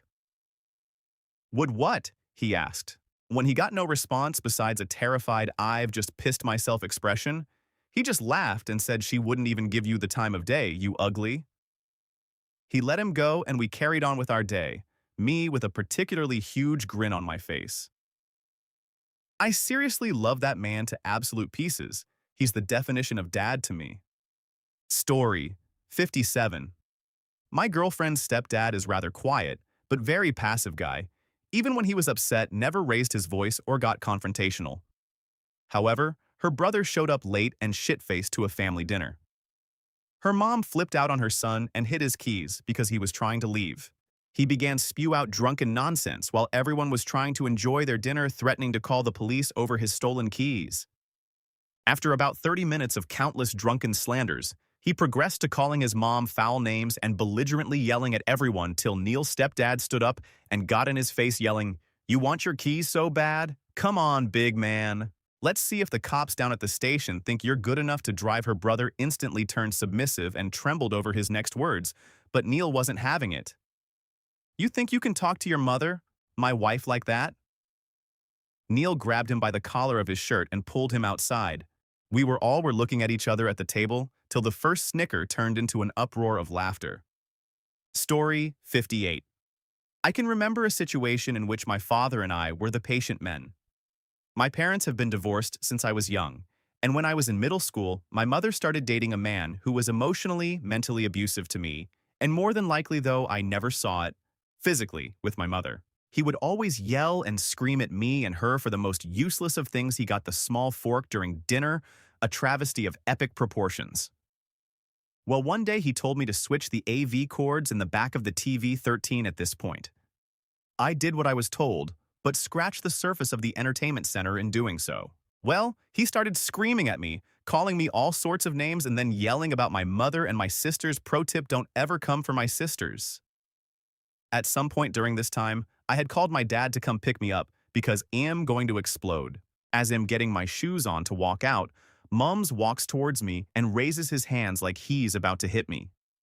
I say, "You take one more step towards me and I will bash your face in with this shoe." He yells something along the lines of, "Why don't you call your useless POS father to come pick you up?" Well, lo and behold, my father just pulled up to the house and I walk outside yelling back at him and telling my father what happened. The rage I saw in my father's eyes as he sees me in pain was something I have never seen before and haven't seen since this day. At this moment, I realize that my dad is my hero. He walks towards and starts screaming at him, cursing, threatening, and all that jazz. and we got in the car and left. I never went back to that house, and my mum ended the relationship not soon afterwards. BRB, calling dad to tell him this. TLDR. Father showed up at the right time when my mum's abusive took it too far and saved the day. Back when I was in secondary school, there was this kid. He was the loner type. We got on all right, but I wouldn't call him a great friend as such. You know the type, says some weird and everyone seems to give them for no reason? Well, I was walking behind the guy, and some guy in the same year, about half his height, fat, thinks he was the etc., came up and started giving to the tall loner guy. About 3 weeks before apparently the lonely kid's mother had just died from something, I felt really bad for the kid, so I tried to be as nice as possible, because I knew he didn't have many friends and was going through a lot. The little fat bully then decided to start talking about the guy's mum. He said some of the usual, and then as he was walking off towards the top of a double flight of stairs, he shouted back without looking sorry about your mum to death, but she was still good for a couple more hours before she went cold. Well, that was it. Everyone just stopped in pure disgust because some things you just don't say, right? Anyway, the lonely kid just dropped his jacket bag and books and sprinted at the fat bully. He just jumped and double drop kicked this kid down the stairs like top to bottom and didn't touch the floor. The lonely kid had tears in his eyes, stood up, gathered his stuff, and just ran off. Turns out the fat bully got excluded for 2 weeks, ended up with a broken shoulder and sprained ankle. All of this from a guy who had been bullied for the past 4 years of school, hadn't said or done anything bad-hearted towards anyone, and suddenly snapped. If I recall, the lonely guy got excluded for a couple days, but that was mostly to give him some time, all things considered. It honestly looked like Hat Scene from where they have a challenge to see who can do a double flying kick first. Brilliant. Story 59. My family always jokes that my parents are the same person, split in half. Our father is the cold, logical, emotionless brain. Very intelligent, but he never got angry. Even when punishing us, it was stoic, and seemingly just a calculated response. Our mother, a sweet 5-0 small Italian lady made of nothing but love and pasta recipes. The friendliest woman you'd ever meet. We couldn't go to a restaurant without running into a dozen people who knew her. Well, during my rougher teenage years, I was deep into fighting at school and was considerably good at it. One day, my mother was begging me to stop skipping school and use my time wisely. It escalated into an argument, and I went for the door to walk down my sketchy road and cool off. My mother got between myself and my goal and started yelling at me to get me together. I had had enough and raised a hand behind my shoulder, poised to backhand the sweetest woman ever. My father at the time was across the whole house at the back door with a doorway and 2 couches between us.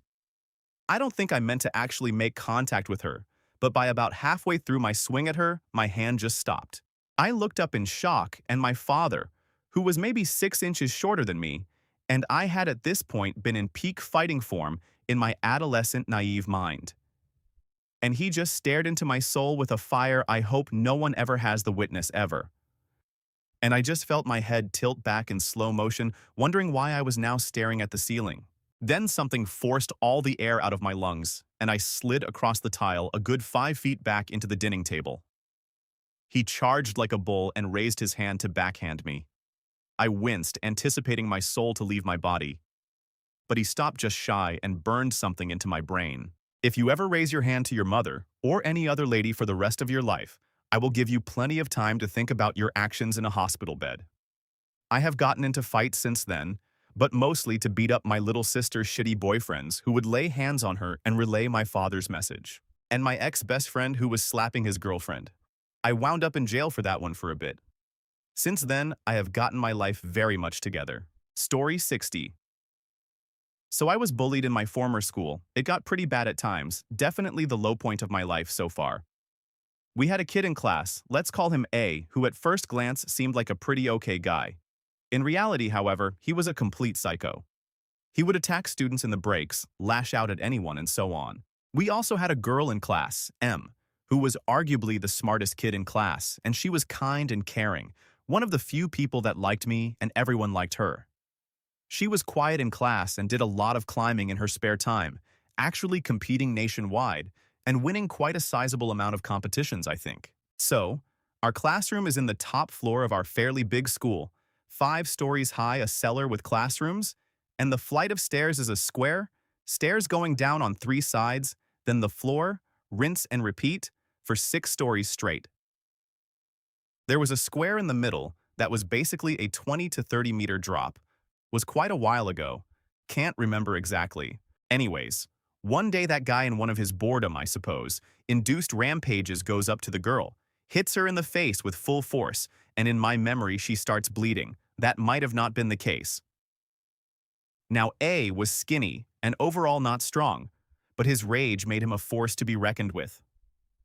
He had gotten in a lot of fights in our class, and you couldn't hurt him for some reason. One time, someone full force bit him in the hand. He was actually bleeding and couldn't care less.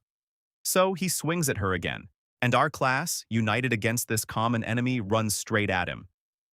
But before we come to her aid, she just stops his punch in midair, grabs his neck, lifts him up, and walks outside. Keep in mind, they were skinny 13-year-olds or so. She doesn't say anything, nor do her expressions change. She just walks up to the railing, half lifts, half rolls him over it, and while his feet are on the ground still, the rest of his body is hovering over what is essentially a mortal drop. She still has her one hand wrapped around his neck, the other one kind of clinging to his torso or este. We are all just standing by, in awe of what adrenaline can do. Don't get me wrong, while she was skinny, she was really strong for her weight. But right there, I think none of us knew how she managed that, not even herself. Anyways, then she pulls him back over the ledge and he breaks down and starts shuddering and crying on the floor. We saw her as the female Incredible Hulk that day. Scary and impressive. A couple of days later, A got expelled from the school. This post will probably be buried, and I kinda hope it does get buried. When I was a teenager, I barely talked, kept to myself, etc. I had a dad who drank a lot and liked to push me around and occasionally take a swing or two at me. Mostly he threw heavy objects at me. He was always extremely mean to me. One day while I was around age 17, he said something demeaning to me and threw a bottle of window cleaner at me. Only he flung it at me so it had some spin and caught me really good in the chest. To give a little visualization, I was in the living room in front of the doorway and he was opposite me in the kitchen. Instead of tears, my whole body filled with intense rage and hatred when all of the past abuse welled up and just took over. I punched a hole through our wall connecting the kitchen to the living room. Only it wasn't the easy part where you just hit 2 sides of drywall. I busted through the living room wall, through the stud, and through the kitchen wall. My dad instantly went silent, didn't look me in the eye or say a word to me for 2 years.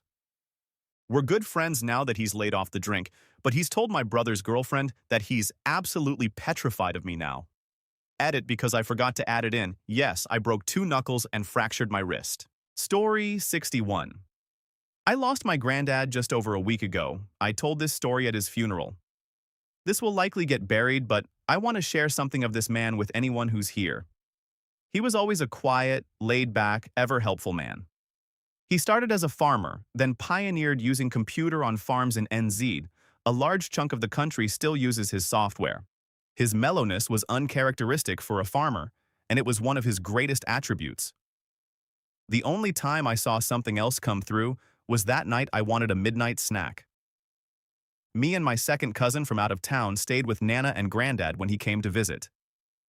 We were aged 10 or 11, and this time we decided we needed to have a midnight snack. We lay awake in our beds for hours, planning the best route, drawing up a crude map, and fantasizing what we might find on our adventure. When the small alarm clock hit 12, we knew we were ready. We quietly slipped out of our beds and began the slow, silent journey. After passing through the family room, we entered the dining room and the greatest obstacle, Nana and Granddad's dark doorway, always open and right next to the kitchen entrance. Stepping softly using techniques we heard ninjas had used, we made our way towards the kitchen. As we were right in front of the door, our position was betrayed by a gently squeaking floorboard. We froze. Whole minutes seemed to pass. Then when we thought we were safe, a dark mass charged out of the shadowy door, way of Nana and Granddad's room roaring, "What the are you doing?" We didn't stop to think. We immediately chose flight and bolted back through the house. Too afraid to look back, we sprinted through our bedroom door, throwing the map under my bed to eliminate evidence, and dove under our covers. The next morning, Nana came to get us up for breakfast. She found two quivering children peeking over the covers, asking if he had gone to work yet. This was the gentlest man I've ever known. I still don't know if he wanted to teach us a lesson or if he thought we were burglars and it was the adrenaline, but I'll always thank him for instilling a fear of late-night snacking. I've not eaten after midnight since. I didn't see it, but was told about it by my dad, who is said patient gentleman. Normally never gets that annoyed by anything, and 9-1. Oh, lets my mum deal with most things. However, one day in the office, some series of events happened, which made him snap, and he stood up, picked up his chair, and rammed it through the ceiling. He then walked off and it was left hanging there, jammed in the ceiling, while the rest of the office stared in stunned silence. Fortunately, he is now happily retired. Story 62. This happened to my dad. He was at a family wedding reception in the 1950s. Two rough guys who were on motorcycles crashed the party. They were drinking at the bar and using bad language. One of the women asked the bride's father, Howard, who was in his 60s, to intervene. Howard was a former professional wrestler. Howard approached the man and said, "You boys will have to leave." The man said, "You." My dad said that Howard put this guy in an arm lock so fast you wouldn't believe it. Howard said, "You're leaving now, or I'm breaking your arm off." The men sheepishly left. Howard had a son, Mike, who was also a professional wrestler. Mike was not so nice. He was in the other room at the time, but had he known, he would have killed the guy. Story 63. For the most part, my father does not swear in front of me. Sure, he'll say or once in a while, but he's old-fashioned his only daughter, so it's infrequent. There are many reasons I should not have taken trigonometry in high school. They were all ignored by my guidance counselor. So I suffered through 3 semesters barely passing before I went out dramatically by failing the last semester, failing the final. This means that my final grade for the class was an F. My father took my report card. He read my grades. He looked at me. He looked at my trig grade. He looked back at me. "I can't believe you failed trig." I was more in shock that he dropped the F-bomb than that I had failed a class. It's been 16 years. I have never heard him say it again. Story 64. My dad is this guy. Quiet, reserved, pretty shy. He doesn't drink, has never cursed, and just an all-around happy, laid-back dude. About 10 years ago, my dad was visiting my mom for breakfast at the store she managed. While eating in her office, she got a call from one of her staff that there was a sketchy-looking dude acting very strange, and they saw him shoplifting. My mother called the police, and my dad went by the service desk to watch for the cops and maybe hold the guy up from leaving. The cop walked in and immediately confronted the guy, and it turned into a full-on fight. The dude was twice the size of the cop, but the cop was a hell of a scrapper, LOL. My dad jumped in, grabbed him with his giant meat hooks for hands, which I didn't inherit, unfortunately, LOL. Anyway, the guy gave up, and the cop was escorting him to the car, and my dad quietly followed behind them. When they got to the car, the dude slipped a cuff or grip or something, and before you knew it, he has the cop in a chokehold and went for the gun. My dad, and I get choked up every time I tell the story, didn't even flinch. He grabbed his wrist, had it up behind his shoulders, and choke slammed him onto the car and calmly said, "Settle down, son. Just calm down now." He didn't move a muscle while the cop cuffed him and quietly went into the car. No more trouble. When they were finished, the cop was bleeding, and it had gotten all over Dad's shirt. He apologized to my dad, thanked him over and over, and then he and my bashful dad shook hands and parted ways. The next day, the cop returned to the store. My mom and dad were having breakfast as usual when he walked in and handed my dad a new white shirt and thank you letters from him, the police chief, and the mayor of our small town. Dad thanked him and he went on his way. Mom called me and was crying. She was so proud. Her husband, my dad, just pulled the most move, and it was so out of character, it was shocking. He has always been a great dad and an awesome buddy for us kids. But that day, he hit hero status, and he hasn't changed a bit. Story 65. My father finally reached his breaking point with my aunt, but he didn't lose it in a big bombastic way. He was subtle but brutal in his rage. The aunt was on my mom's side and didn't even get along with my mom, for needed context. My grandmother and mother passed away around 6 months apart, and my aunt decided to be a manipulative and try to screw me out of my inheritance. She's not a nice lady by any stretch of the imagination, but we were willing to try to bury the hatchet since she was now my closest living relative on my mom's side. She totally broke our trust, and long story short, no hatchet was buried.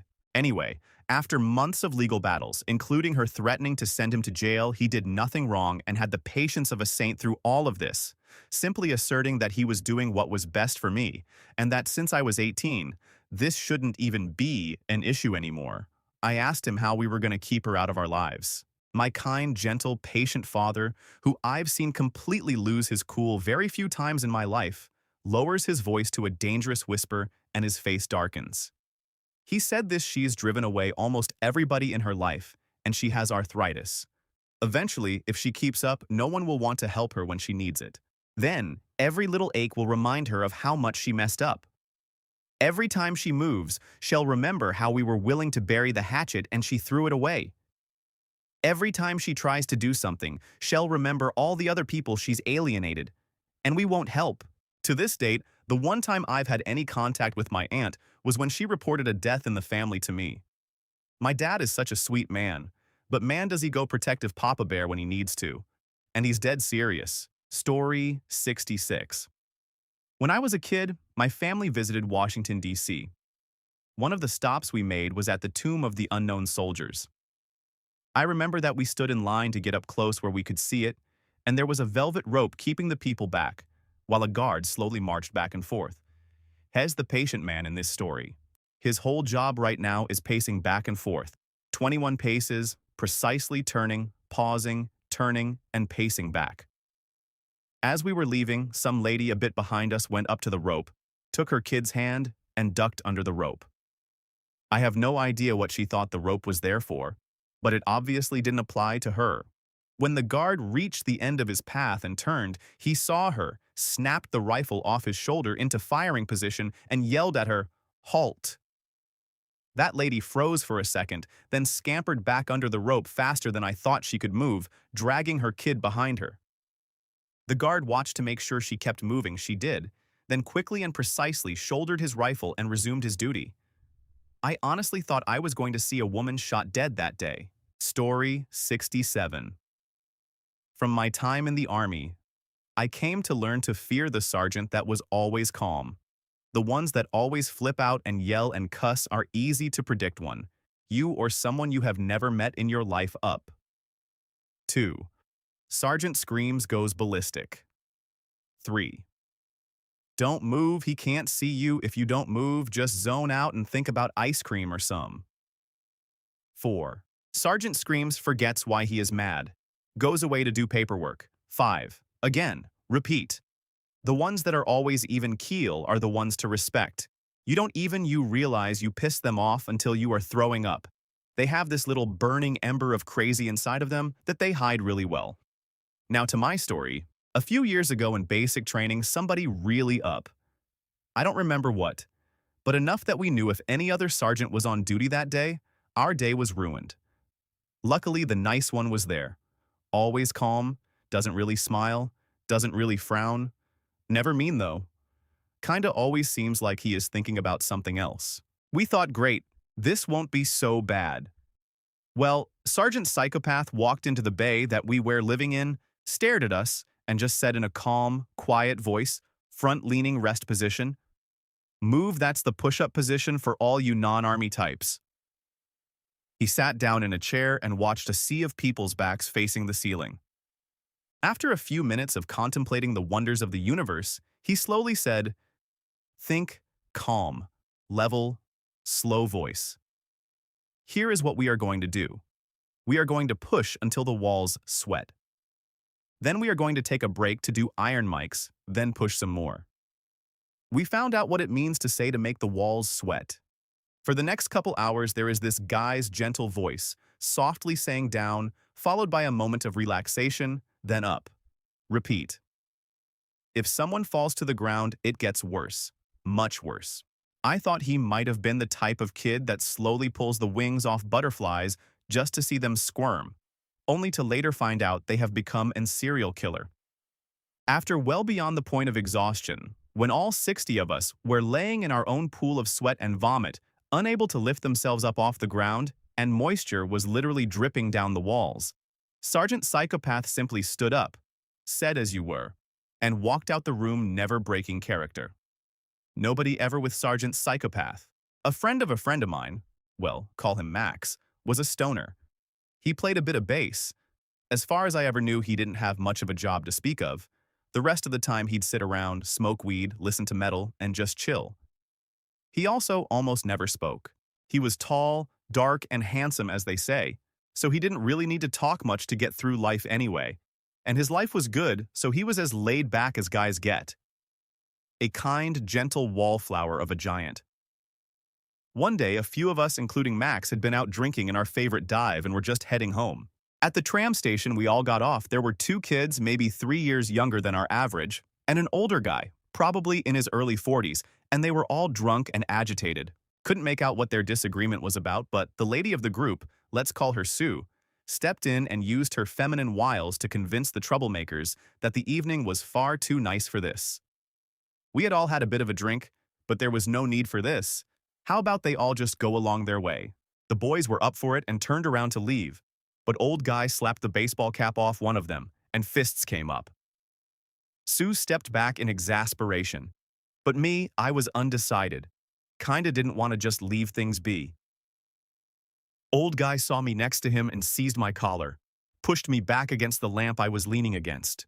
And I thought, this is fine. He has one less hand to punch with and he's not hurting me. He was swinging wildly with the other hand, keeping both boys back, until maybe 2-3 seconds in he apparently realized that I wasn't behaving as he had expected and took a moment out of his busy evening to look at me in a confused manner. Max had been waiting for a distraction of that sort. I could follow everything just fine up to that point, but suddenly the old guy just wasn't there anymore.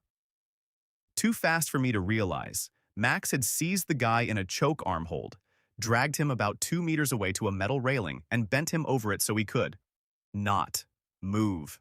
For the first and only time, I heard Max raise his voice. He wasn't shouting, but you could hear him clearly from anywhere on the station, and he didn't tell the guy to back down. He instructed him to back down, with that steel in the voice that I usually only hear from drill instructors on TV.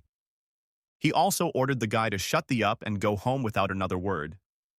After a confirming whimper, Max let him go, and he went away into the night. And that was the end of it.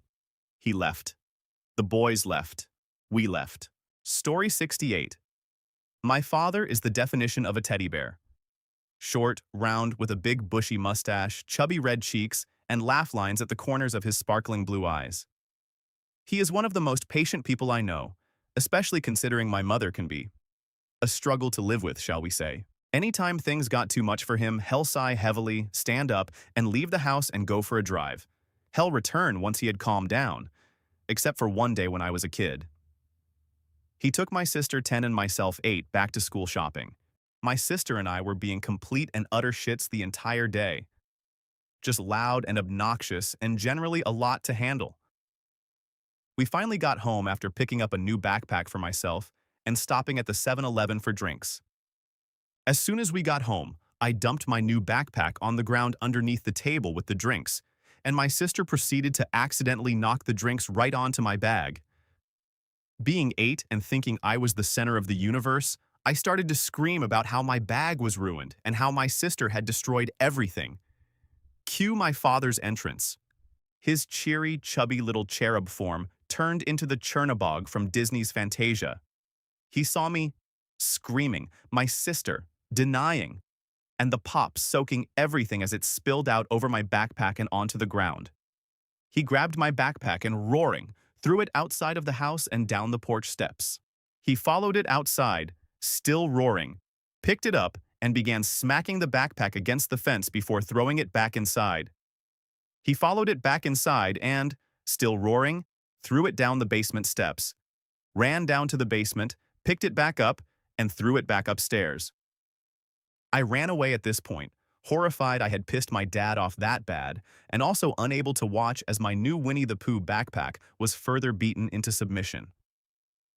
That is the first and only time I have seen my father ever lose it.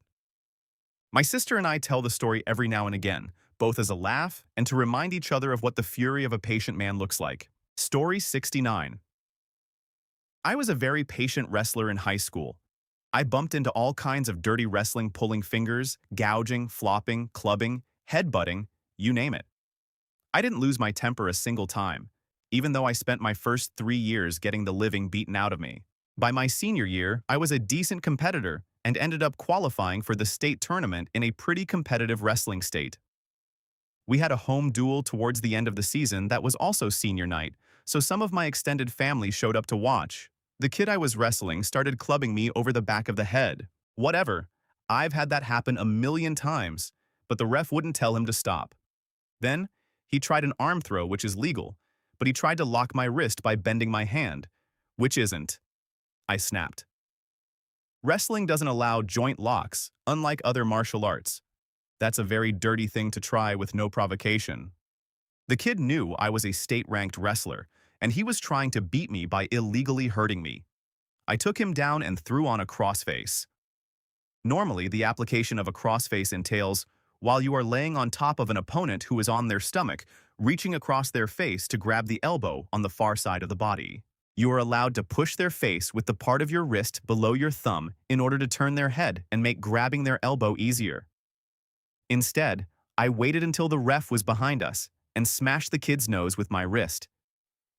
Not only did it break audibly, but I saw the entire audience wince.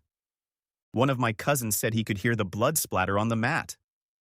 The ref stopped the match for blood time, and they barely got the bleeding stopped. Story 70. My friend had broke his hip running lame, I know, and was put in a wheelchair. He usually took things in stride and didn't mind idiots, but one day in gym, while in his wheelchair, a freshman had ran up and started pushing him around against his will. We heard him saying stop and such, trying not to get mad. The kid nearly flips over our friend, and he visibly changed. He hit the brake, stopping the wheelchair in its track. The kid stood there like he was going to release the brake and get to push my friend again. My friend stands up from the wheelchair and spins around and grabs the kid by his collar and lifts him from the ground and just stares at him. After about 5 seconds, he just let the kid go, and the kid ran off crying. He hobbled back to his wheelchair and wheeled over to us and began having a merry time joking about how scared shitless the kid was. Story 71. It was me, actually. I was a fat kid, taller than most at about 48, and very laid back. I was quiet, loved to read and write and draw robots. I never yelled when I was angry, never was a bully. I liked making friends and making friends laugh. Now, in my grade, there was a huge child. Let's call him Sam. Sam was easily 52 and twice my weight. Kid had an ugly temper. Would swear, yell at teachers, grab his female classmates' asses, and once spat on another kid's lunch. He was A. Naturally, he was the Godzilla of our Catholic school playground. He would pick on me every day, twist my arm, slap the whole gamut. I would cry, but I was terrified to tell anyone because he said nobody would believe me. It was bad.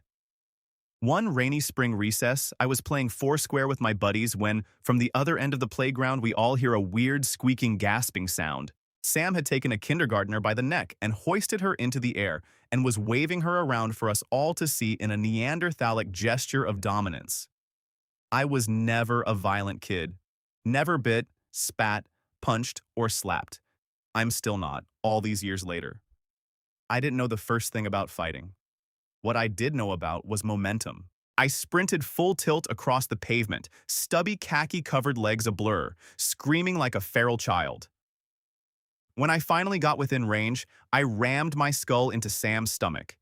He dropped the kindergartner as his feet left the ground and was launched backwards a few feet. I stood there panting and crying over the fact that I had just hurt someone. Then, the little girl who had just been choked by a boy fully 4 times her size gave me a hug. I stopped crying. The recess aide rushed over to check on Sam. He was fine, though the content of his stolen lunch was now splattered across the pavement. I was ushered off the playground as the aide whispered to me, "That one nerd guy, you can't do that. Good job." She slipped me a butterscotch. After that, Sam still picked on me, beat me up, ruined new clothes, the usual. But he never touched another kid again. To this day, I have the same mentality. You can with me all you want, chill. But you with someone else while I'm around, or I hear that you did, you better run, 'cause Fat Boy's coming to get you. Story 72. My dad is one of the most patient people I know, period. Yeah, he gets frustrated at stuff, but he doesn't get angry easily. Professor at a local university, really well liked by co-workers and students, tends to get along with most everyone. Does no harm but takes no kind of guy. I was on a robotics team all 4 years of high school, initially because my brother was on it, but then because I made some good friends and really loved the culture. My junior year, I was in charge of our scouting team and was really excited for the responsibility and small measure of authority it would provide. But I was also being hounded by two of our team mentors because I was a fairly independent kid. I didn't want to follow their exact orders if I thought there was a more efficient or overall better way. So, at a scrimmage, I'm showing new members how to watch games and what to look for when scouting, so they can learn the ropes before the official season starts. I've pulled them higher into the stadium stands than the rest of our team, which apparently ticks off one of the mentors. She comes up, dismisses the rest of the group, and berates me openly for about 10 minutes before I'm able to escape, crying hysterically. I call my parents and tell them what happened in between sobs. Both of my parents show up. I'm expecting my mom to handle this, as she's usually the more outspoken one of my parents.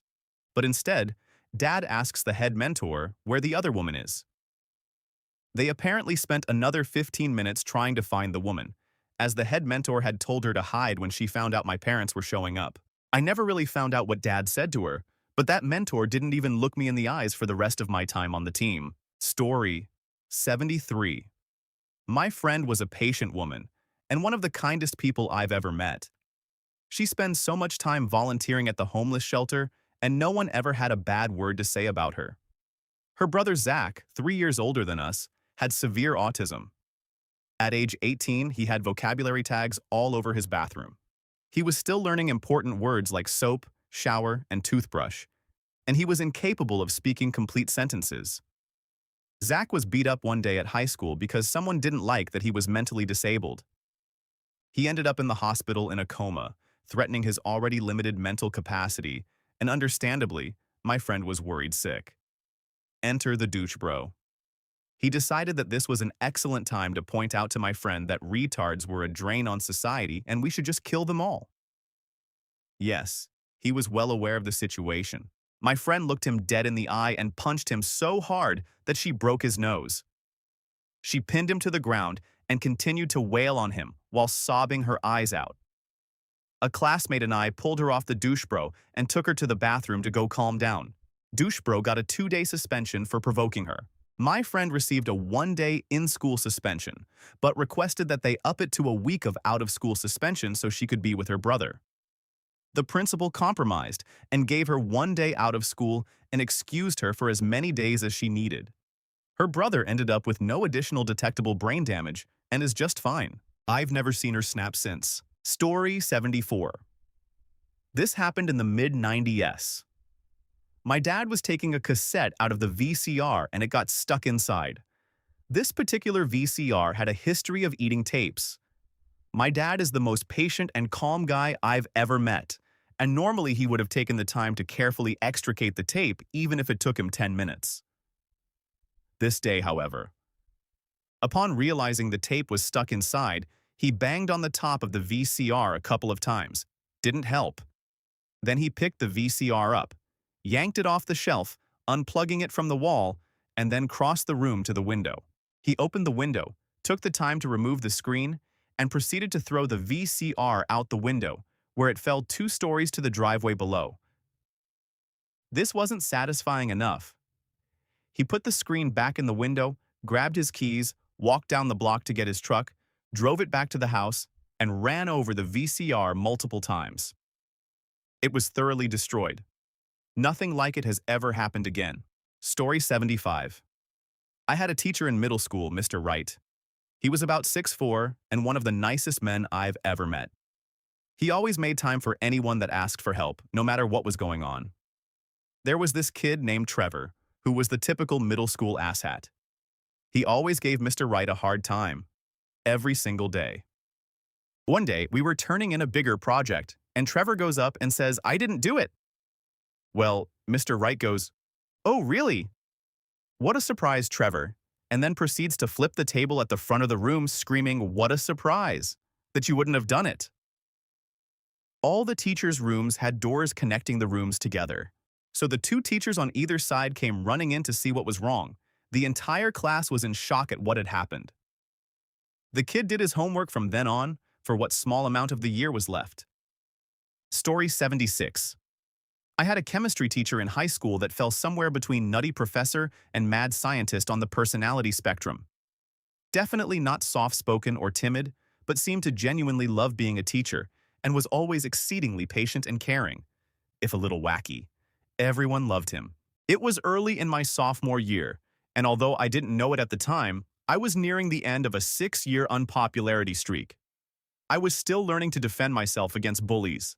Puberty had made me emotional. I had an unrequited crush on some cool kid, and to top it all off, I was doing terribly in chemistry. One day, after Wed had an important test, I arrived before the bell, anxious to see my results. Romeo was already there. I tried talking to him, but went unnoticed.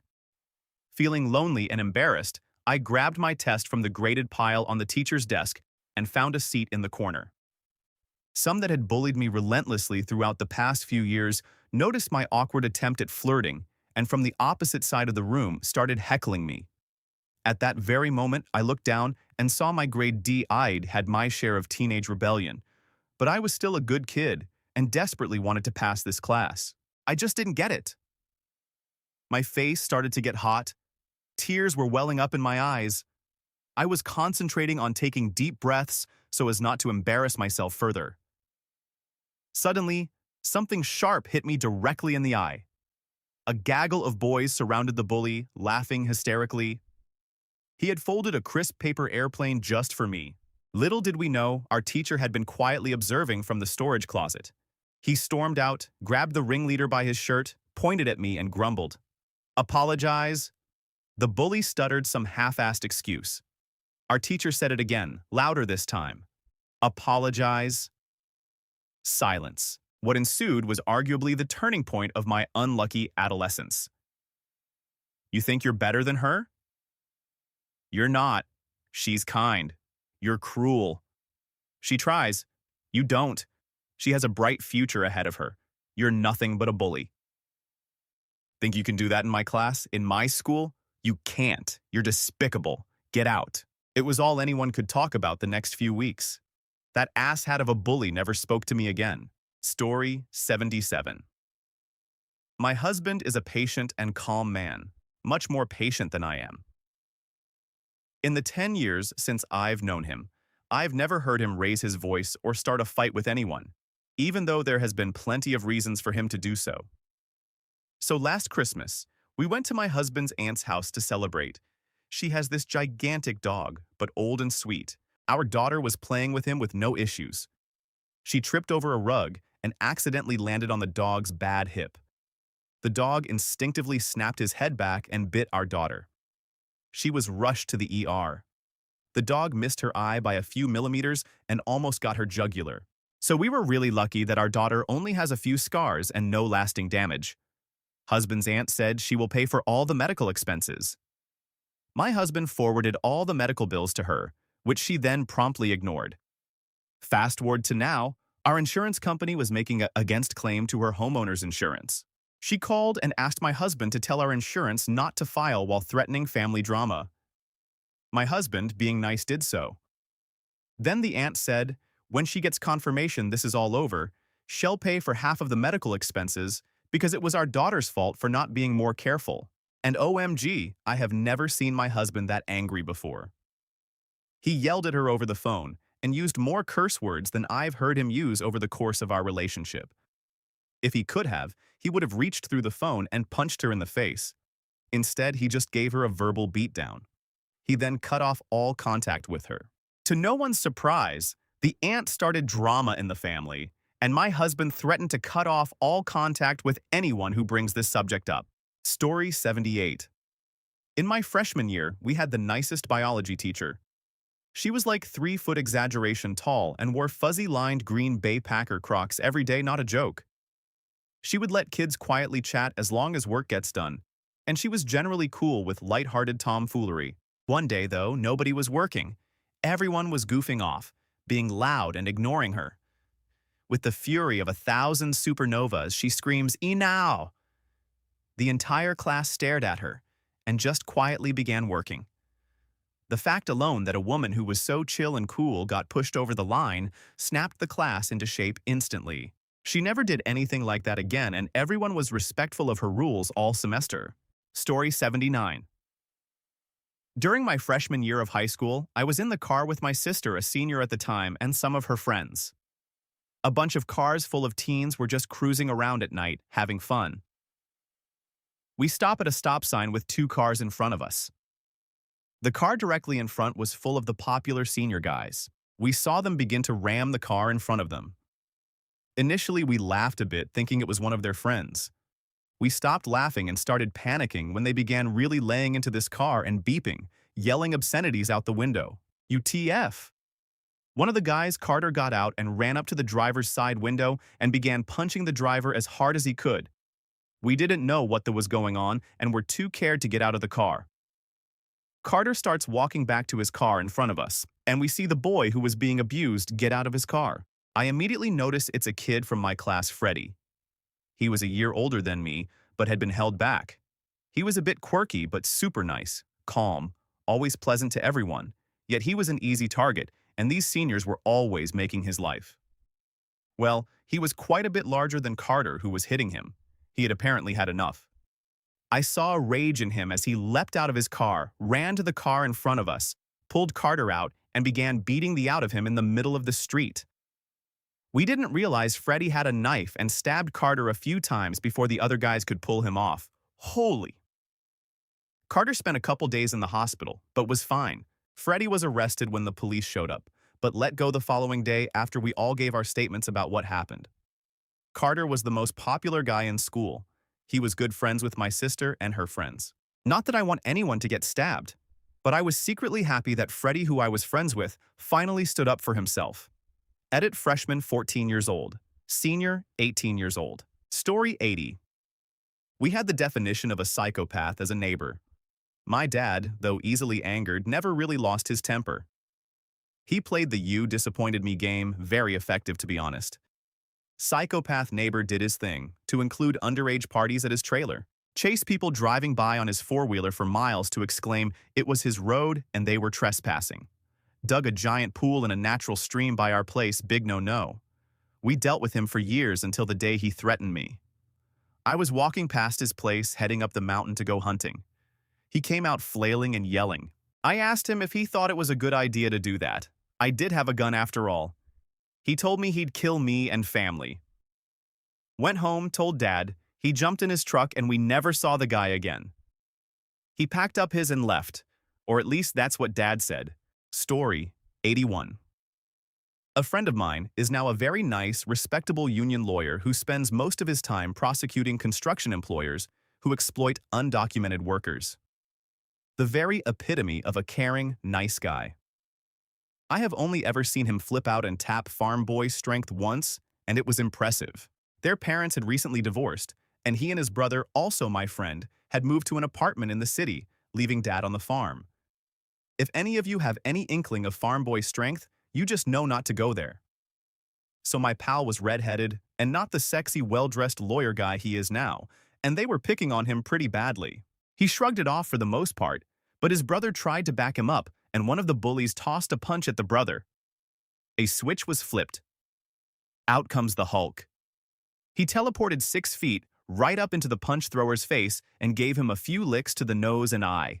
The punch thrower went down, and my friend grabbed him by one arm and one leg and spun him like an airplane and threw him at the rest of the bullies. They all went down in a tangle of arms and howls of pain.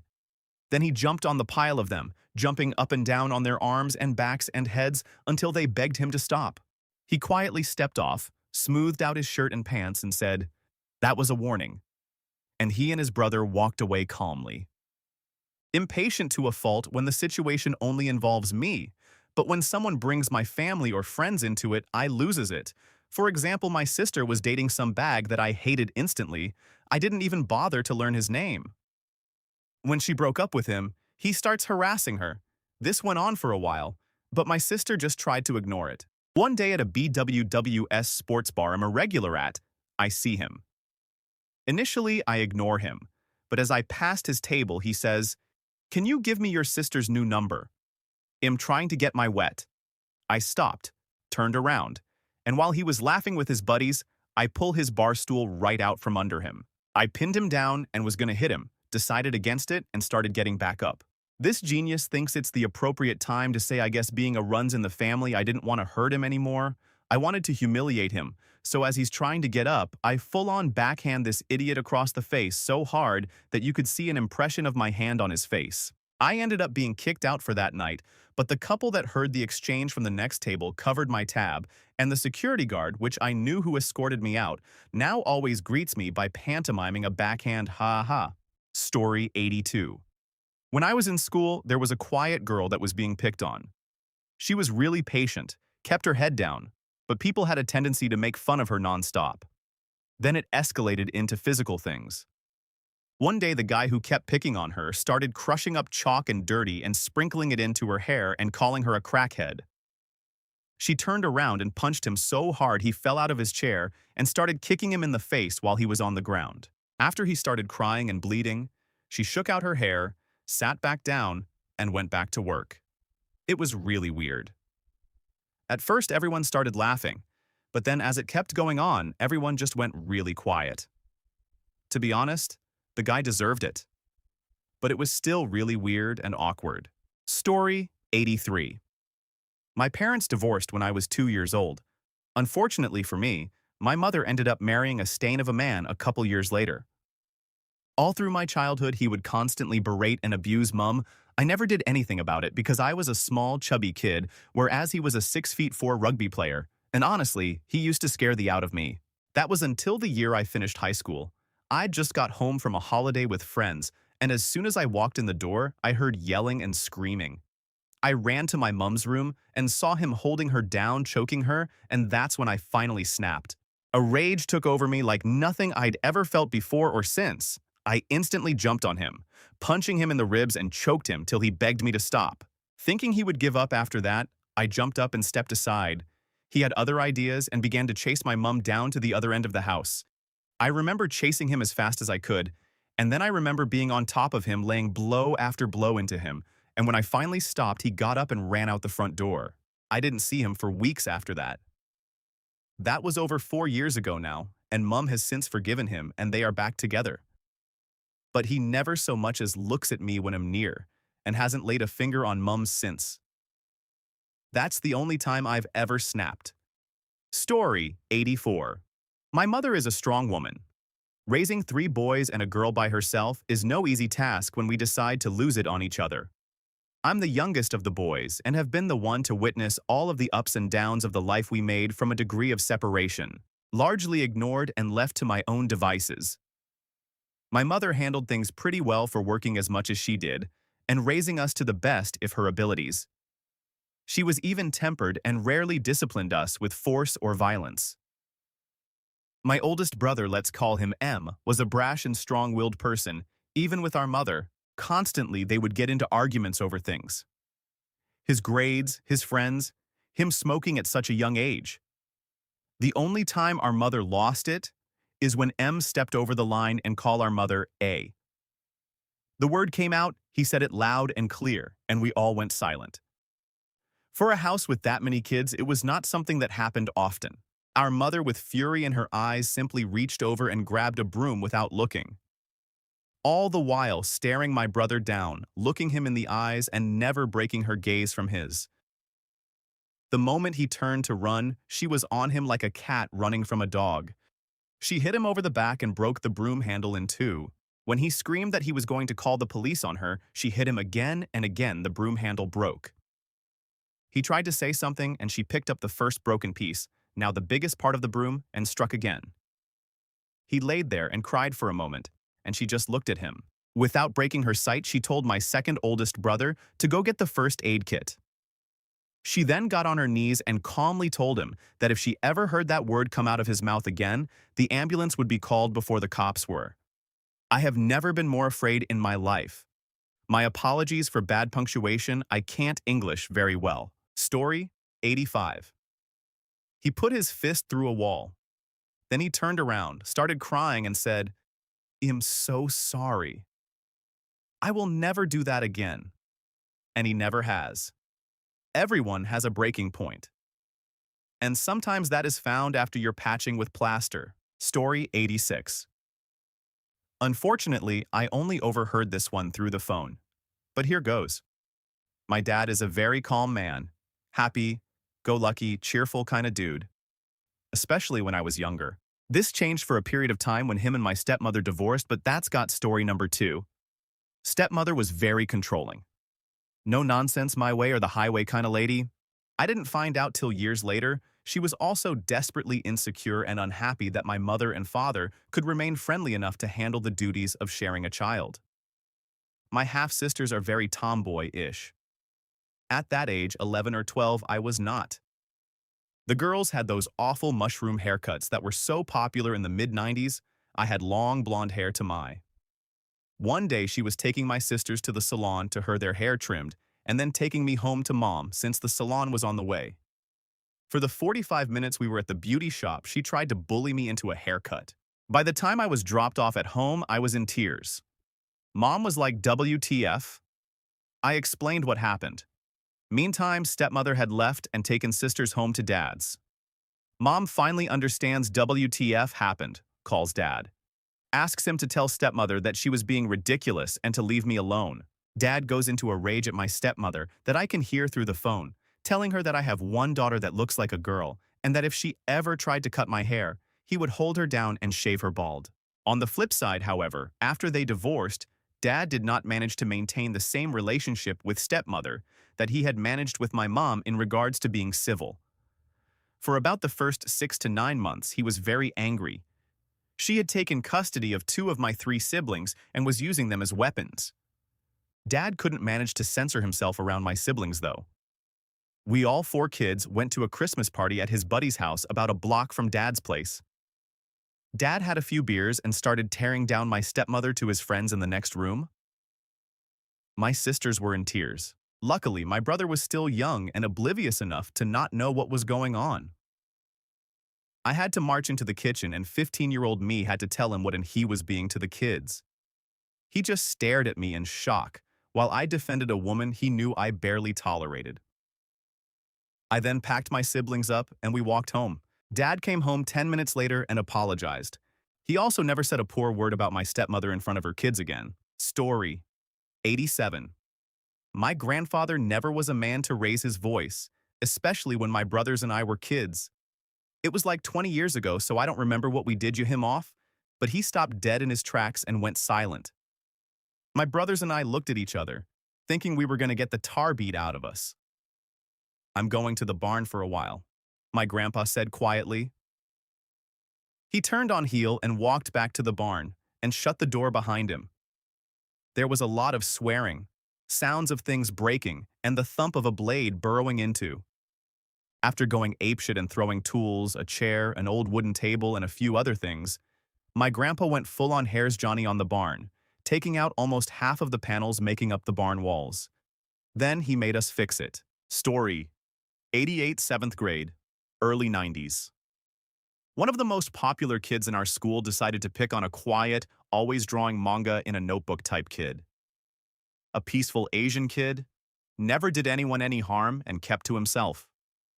He was always polite and very patient. Really a nice guy. The fight was set for 3:30 p.m. that day at the flagpole outside our school. Tensions were high. Rumors flew about the physical prowess of both parties. Popular Kid had been playing a lot of Street Fighter 2 in the arcade, as we all had, and fancied himself to be a carbon copy of Guile. The moment of truth arrived. Popular Kid and Manga Kid met out front the school at 3:30 p.m. as expected. A large crowd of kids had gathered, all excited to see Popular Kid pull out a blade kick or, if lucky, maybe a sonic boom or two. Without much ceremony, the two faced each other to begin the battle. Popular Kid was hyping up the crowd, talking smack about his opponent. Manga Kid patiently waited for him, no flexing, not even speaking to anyone. Out of the blue, Popular Kid rushed him with arms flailing, hoping to windmill him into submission. The crowd of kids held their breath as Popular Kid rushed forward, certain that he would bust out that famous upside-down Guile kick.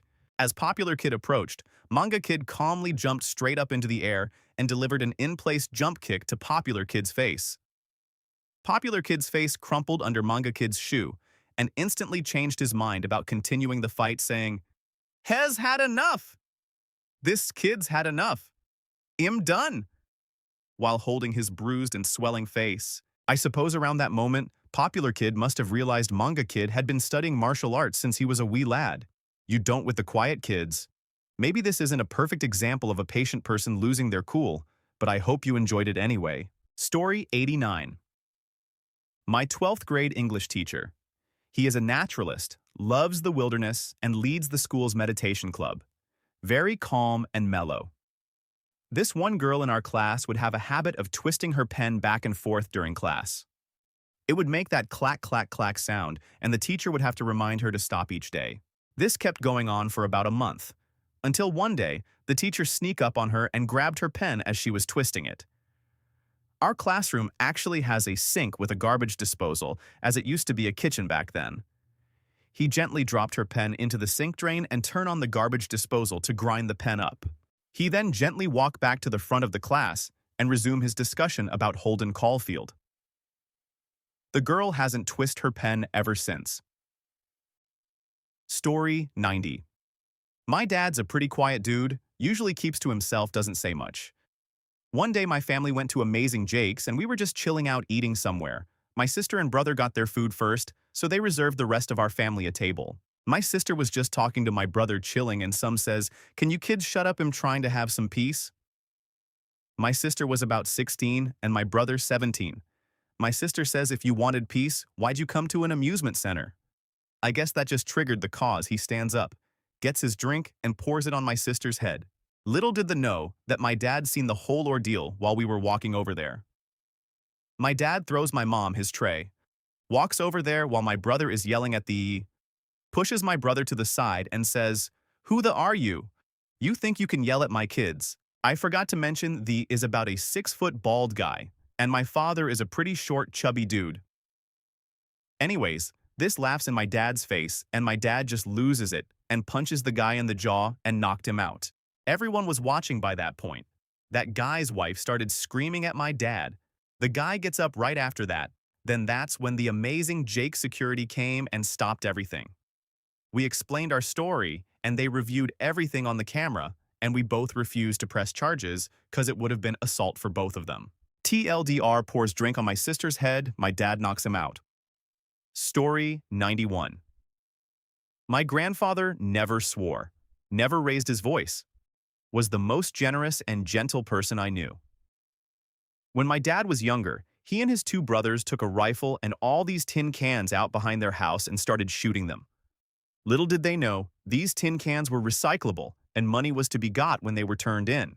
Upon noticing, my grandmother yelled and screamed and just said, "Oh, you wait till your father gets home." My papa, just as livid, heard what happened and calmly took the rifle outside, beckoning my dad and 2 uncles to follow.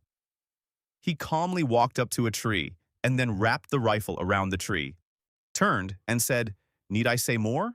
to the horrified faces of his sons, and walked back inside. Story 92.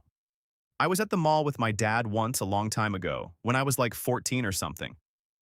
A couple of young punks a few years older than me snickered about his outfit as we walked past, and I don't know what went through his head, but he told me to wait where I was and turned around to follow them. They were 10 or 20 feet away, and he walked up behind them, clamped a hand on their shoulders, and leaned in between the two of them. They squirmed and told him to let them go, but he held on, and I didn't hear what he said, but it was apparently something to the effect of, "You should show more respect to people because you never know who you're messing with." And then he let go and walked away. My dad was normally a patient and easygoing guy. I have no idea why he did this thing.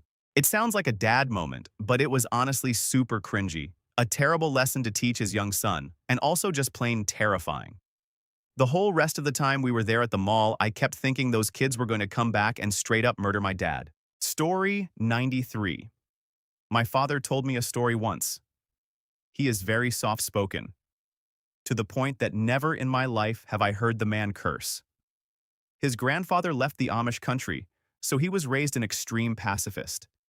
He was picked on relentlessly in high school. Like, one time he was abducted by classmates and dressed in a cheerleader uniform and sent out into the hall in between classes. Anyway, he was walking home from school being followed by his most notorious school bully. As they were crossing a bridge on the way home, my father lost his and smacked this dude around and threw him off the bridge. Story 94. Has now the majority owner. He was the GM, but owner pissed him off so bad he went and bought 51 of the company. I'm now the GM and run the restaurant while he just makes it difficult for the 49 owner to do anything he wants to in the restaurant. It's awesome. Story 95. My dad is a Marine Corps lieutenant colonel. He is also an attorney. We lived in a small town that was about an hour away from his office downtown. There was a little biker bar in the rural country that he would stop at every now and then and grab a quick drink on his way home. After a long day in court, my very quiet, reserved father stopped at the bar and 3 bikers started harassing the man in the suit. Mind you, my father is a Southerner first, a Marine second, and a country boy third. One of the bikers went to grab my father's drink, push him. Before the guy could touch him, my father snapped his wrist and broke the other guy's nose. The third guy just stood there astounded at how quickly it all happened. My dad finished his drink, tipped the bartender, and left. He walked in our house and apologized to my mother for getting blood on his court shirt. Story 96. I was in college hanging in the dorms, and we had some crazy roommates. The two in this story were in their own room, and we were the suitemates. A was the patient guy. He was older by about 3 to 4 years. Weird, but not rare at college. He was one of the nicest people I've ever met. Quiet, but very friendly and courteous. How he managed to room with this other guy is some kind of horrible trick by the devil, punishing this guy for some reason. Anyway, A was a great guy. B was the literal opposite. He was a short manlet, insulted everyone. It was like he read a book about third-hand advice on how to be a guy, glossed over the Talking Friends chapter, and was just a direct towards everyone. I've got tons of stories about this guy, but I'll keep to the point. Towards the end of one semester, B was getting on all our nerves with his bullshit, and A was clearly losing his patience, it showed. He walked around one week a complete mess. One weekend we're all drinking some beer in the common room and invite A to unwind with us. He thanked us and had a beer, but stayed quiet the whole night. B came out and drank with us, uninvited. When he drinks, he's even worse than he is sober. B was laying into A, who was sitting silently, taking his when B said something about his father having a stroke. A rose to his feet and punched B in the face so hard, he hit the ground unconscious. I should point out that A was a 62 gym rat, and B was 56 and maybe 110 pounds wet. It scared the out of all of us, and it was over as soon as it happened. I didn't shout or swear or anything, but he was at his limit. His hands couldn't stop shaking and he was freaking out. He told us that his dad recently had a stroke and he wasn't sure that he would live. He did. And he told B to not be into him about it that day. Instead, B decided to mock him. We ran to the RA, told her that B had been drinking. We were all over 21 and fell and hit his head. I got in zero trouble, and B had no recollection of anything that happened. What was scary about it is that you usually see people yelling or making noise when they hit someone, but this huge dude didn't make a sound. Story 97. I used to go to school with a smaller guy who had been a terror since kindergarten and had always gotten away with it. There was another guy who was about 63, 290 pounds, but was also an incredibly awkward pacifist. Small guy has some problem with big guy's friend and starts badgering and spitting on them. Big guy tells him to stop several times. Small guy has no understanding of the word consequences, so he continues. Big guy throws a mountain bike over his head at short guy and tries to chase down the small guy. To this day, I'm still moderately annoyed that I missed and couldn't catch the little. Story 98. I had a friend in grade school who at the time was a total, let's call him J. His mom had just remarried a much younger guy. Let's call him B. J was a tall, muscular guy that was used to getting away with everything when it was just his mom. B was a kind of short and skinny guy that was pretty laid back and really calm. I can remember them having multiple fights with J screaming and B just calmly telling him to shut up and grow up. One day I was spending the night at their place and J and I decided to sneak out at like midnight to visit JSGF. B caught us, told us to stay in, and J freaked out. The three of us went outside so as to not wake up everyone in the house while they argued. Finally, B turned to me and just said, "Jay's grounded. I'm taking you home," and we started walking towards his car. Right as I was getting in, Jay threw his skateboard at the car, leaving a good-sized dent. B calmly looked at the car, then the board, then me, then the ground, before calmly walking up to Jay and dropped him with a single punch. B then drove me home, apologizing to me and asking me to apologize to my parents that he brought me home so late. Story 99. I was at an outdoor concert with a group of friends waiting for the show to start. We were in the GA lawn section, got there a couple hours early to get right in front. As soon as the show starts, this and his girlfriend walk right up and stand in front of us. My buddy asked them to move as this was our spot. Tells my friend, whom I've never seen lose his temper or do anything aggressive before, to off. My buddy walks up to this little, grabs him by the throat, lifting his feet off the ground with toes dragging, and sets him down about 20 feet to the side of us. Our mouths were all hanging open in awe. One of the funniest, most shocking things I've seen. I commute to work on my motorcycle every day. There's an old man on a scooter that I see very often. He rides nice and slow and is always respectable on the road. I've seen people pull out on him, and he just toots his horn and they wave to say, "Sorry." He just nods and gives a thumbs up. Never gets mad. Another time, he was almost hit by a woman driving while on her phone, and as I pulled up next to them, he was telling her it's okay, he's fine, and asking her nicely not to use her phone anymore. I was stunned by this, as most bikers will swear, shout, and ride off in their red lines. It happened again literally 2 weeks later, this time with a young guy. He got off his bike, took the lad's phone, and smashed it on the road next to his car and just rode off. I guess he'd had enough of drivers on their phones. Story 100. I am the patient woman. I lose my temper at home sometimes, but never in public or with other people. But the one day I was waiting for my son outside the school, and he was late. While waiting, I saw a girl crying and asked what was wrong, and her lift had left without her and there was no one else in sight. I phoned her mom and told her what was happening. And then the lift came back and then shouted at her. I shouted at the woman because I was really angry, and it wasn't the kid's fault, and she is the adult. My husband was super shocked. Kid was less than 10 minutes late. Story 101. Me in high school. I got pestered for maybe a year by some kid 2 grades below me. He would follow me down hallways and insult me. I just ignored him as best I could and didn't touch him, as I had probably 1.5 feet and 70 pounds on him. I was big. One day we passed each other in an empty hallway and he said something. I was done. I threw him against a locker and said, "What the do you think you're doing? I could crush you, man. Just leave me alone." He looked horrified and didn't say anything, but just nodded. He was never mean to me again. Felt bad for having to put the fear in him, but it was great. Story 102. A little late to the party, but I'll share this anyways. My cousin is autistic, but very high functioning.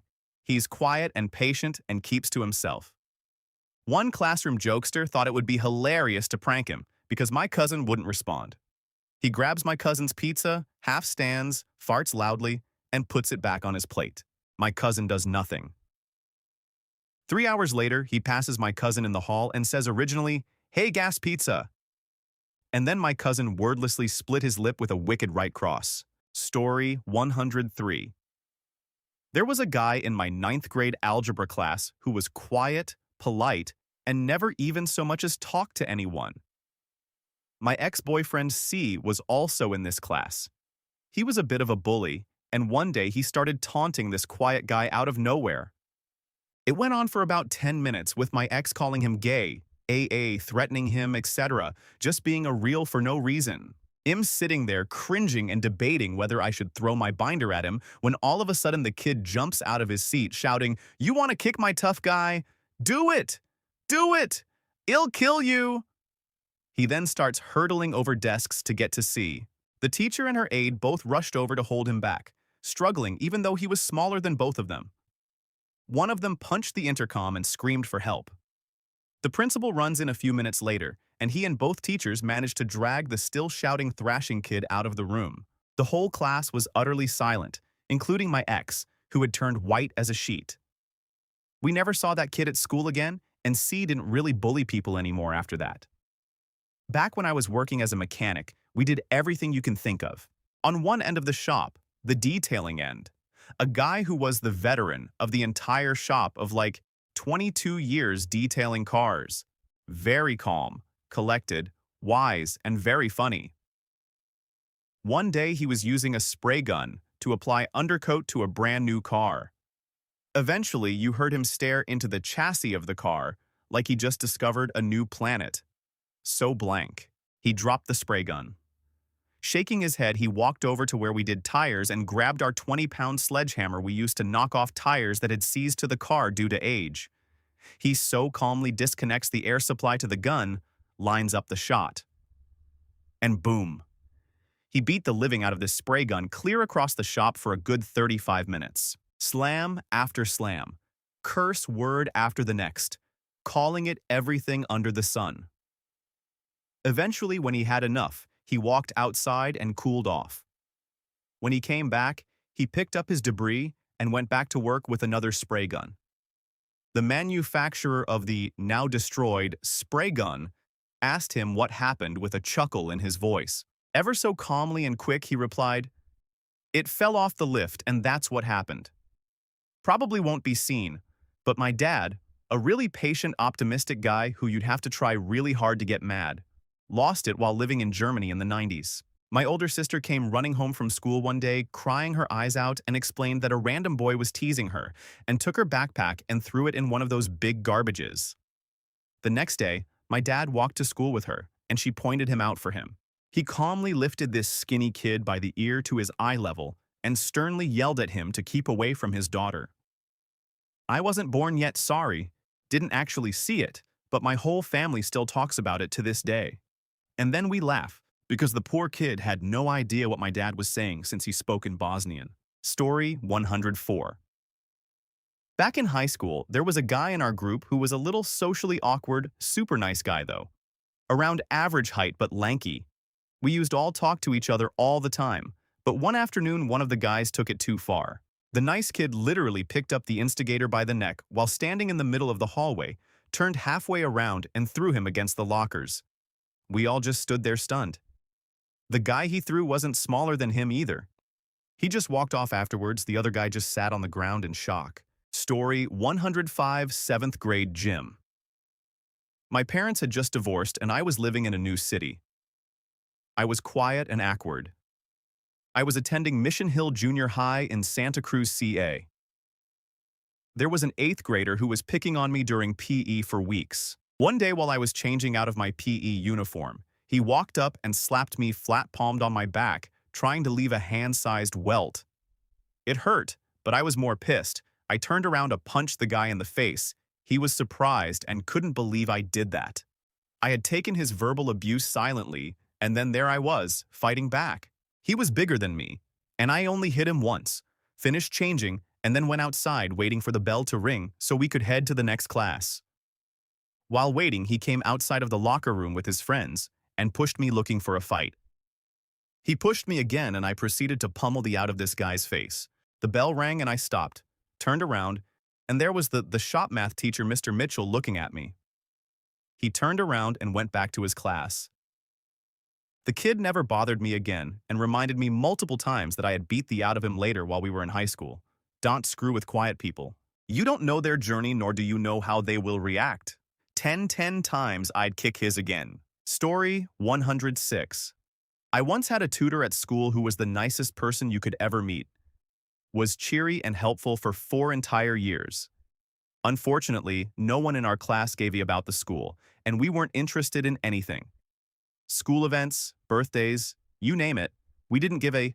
After spending about a month trying and failing to get our class to do something for our school yearbook, one morning when we once again don't care, he yells and swears at us, multiple times storms out of the classroom, leaving a class of teenagers with their jaws on the floor, and doesn't come back all morning.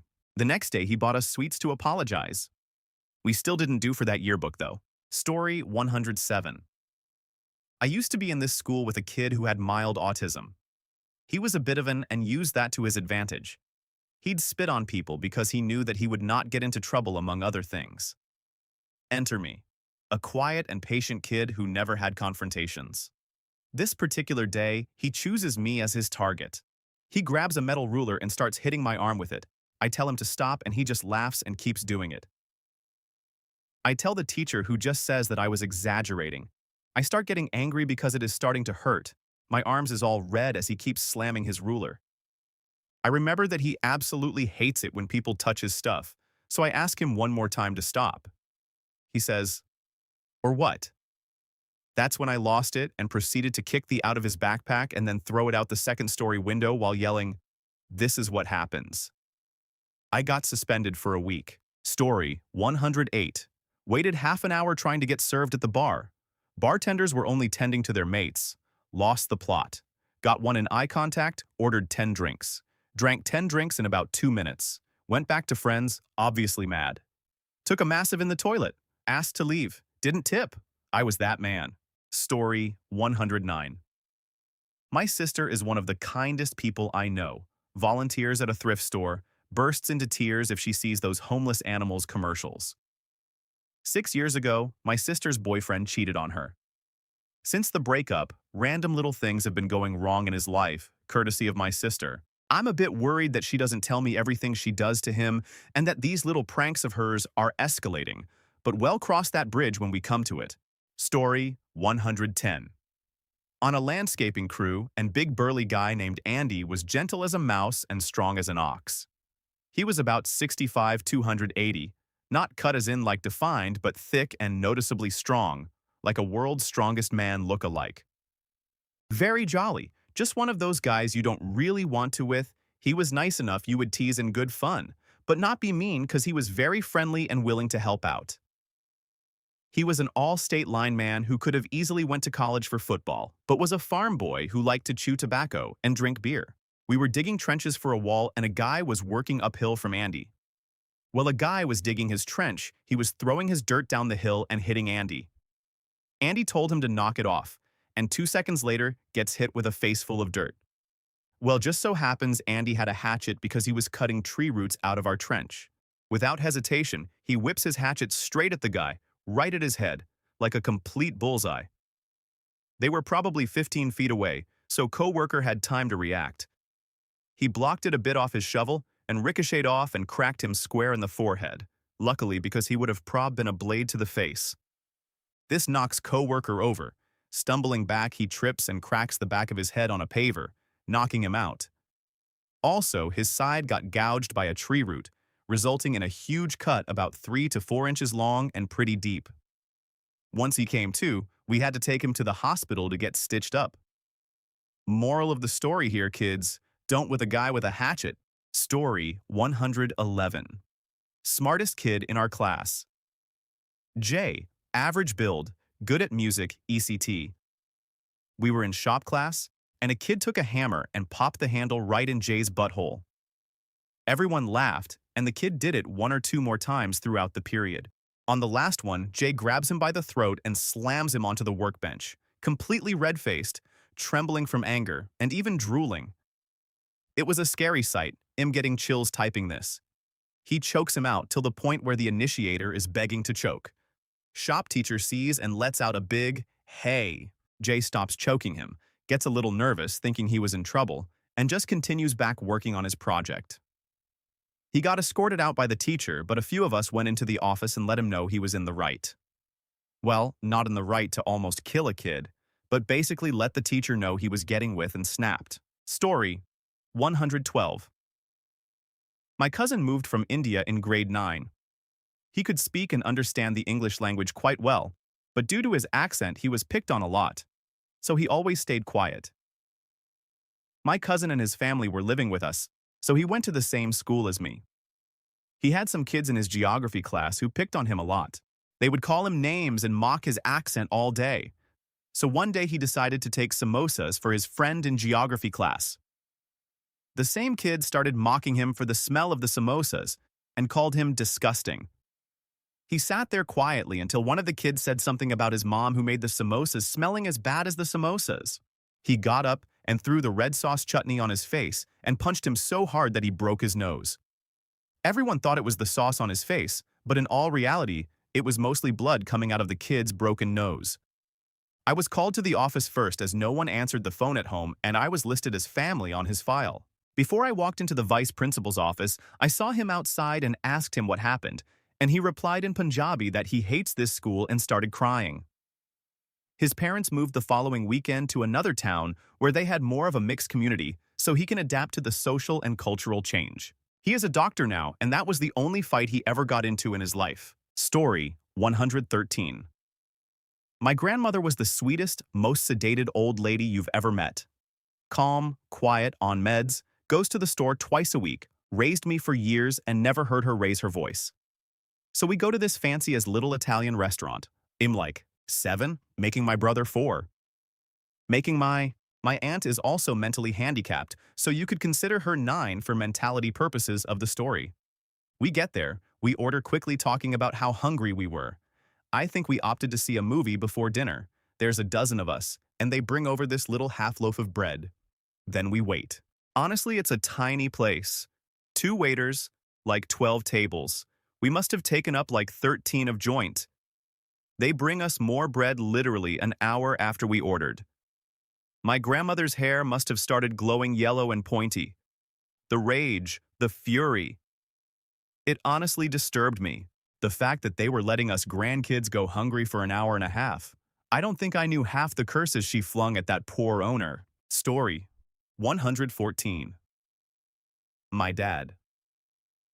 My mom nags a lot, and yelling volume is her normal voice. Also, it seems to me that she always has to be right in their arguments. So one day, I guess my dad has had a long, hard day at work, and it's late when he gets home. My mom starts nagging him, and he just breaks the plate with the food he was eating and says, "I just wanted to eat." He then leaves to their room. Nice to know my dad has to be patient with my mom too. Story 115. Oh, I just realized I have a great story for this thread.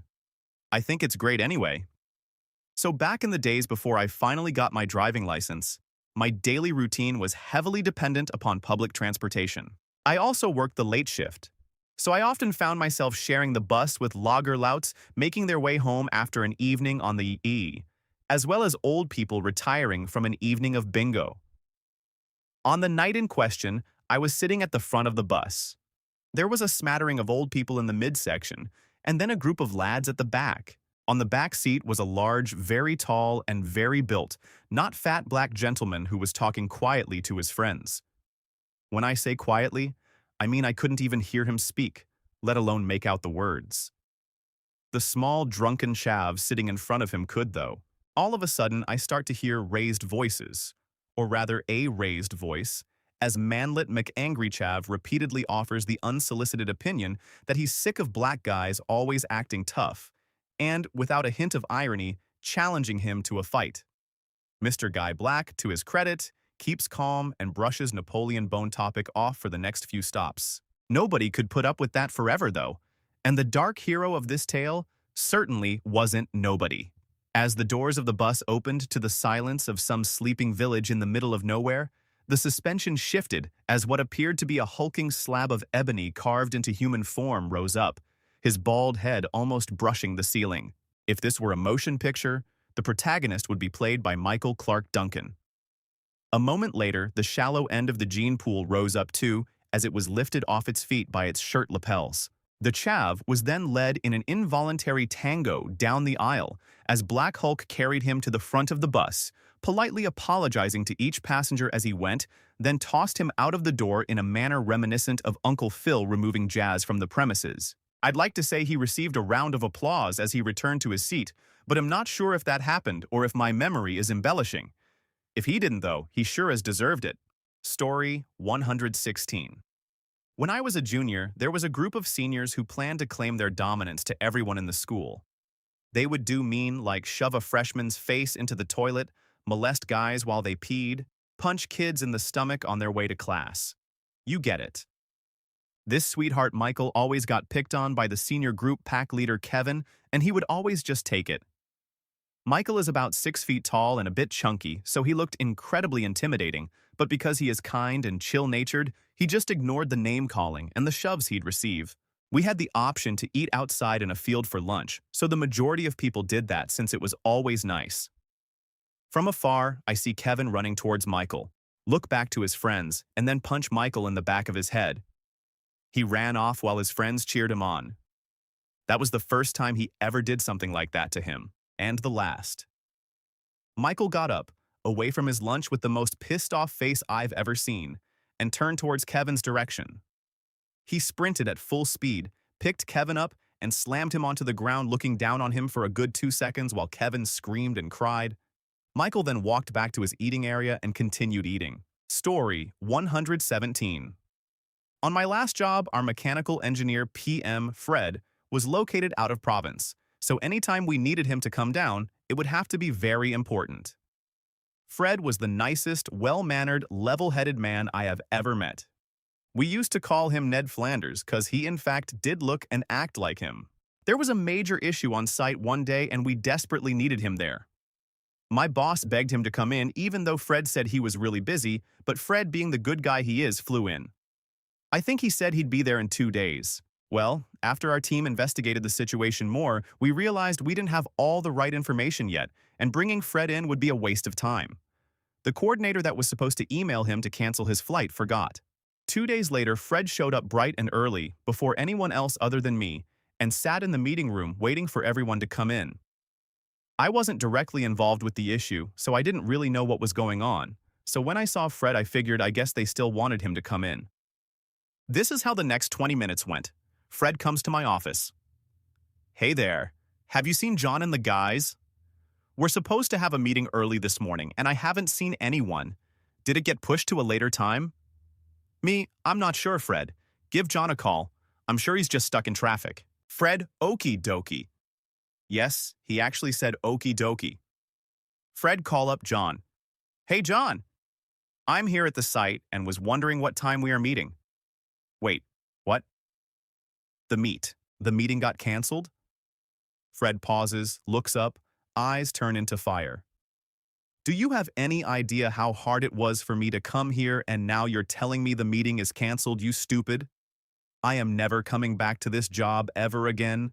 Don't you dare email, call, text me ever again, you piece of donkey. Click. Fred turns and heads for the door of my office. Turns around, gives me a serious look. I'll be coming back to see you guys later. I honestly thought he was going to go get a gun and shoot up the place. My father was a Marine.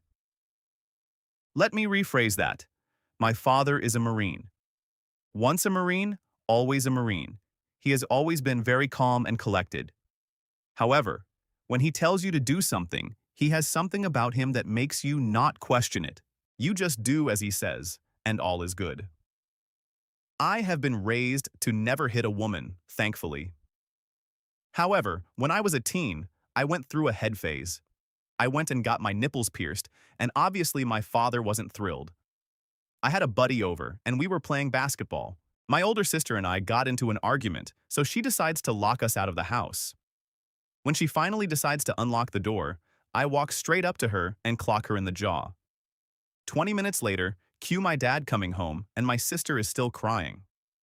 My dad walks up the stairs, and my sister immediately tells him what happened. He calls me inside, and I immediately know him in for some. I've never been a big guy, and at this time I was probably 115 pounds or so. My dad tells me to come up the stairs and stand by the wall. I do this and regret listening to that demand to this day. As soon as I stop moving, he grabs my nipples that have been freshly pierced less than a week ago, twists them, and lifts me up against the wall.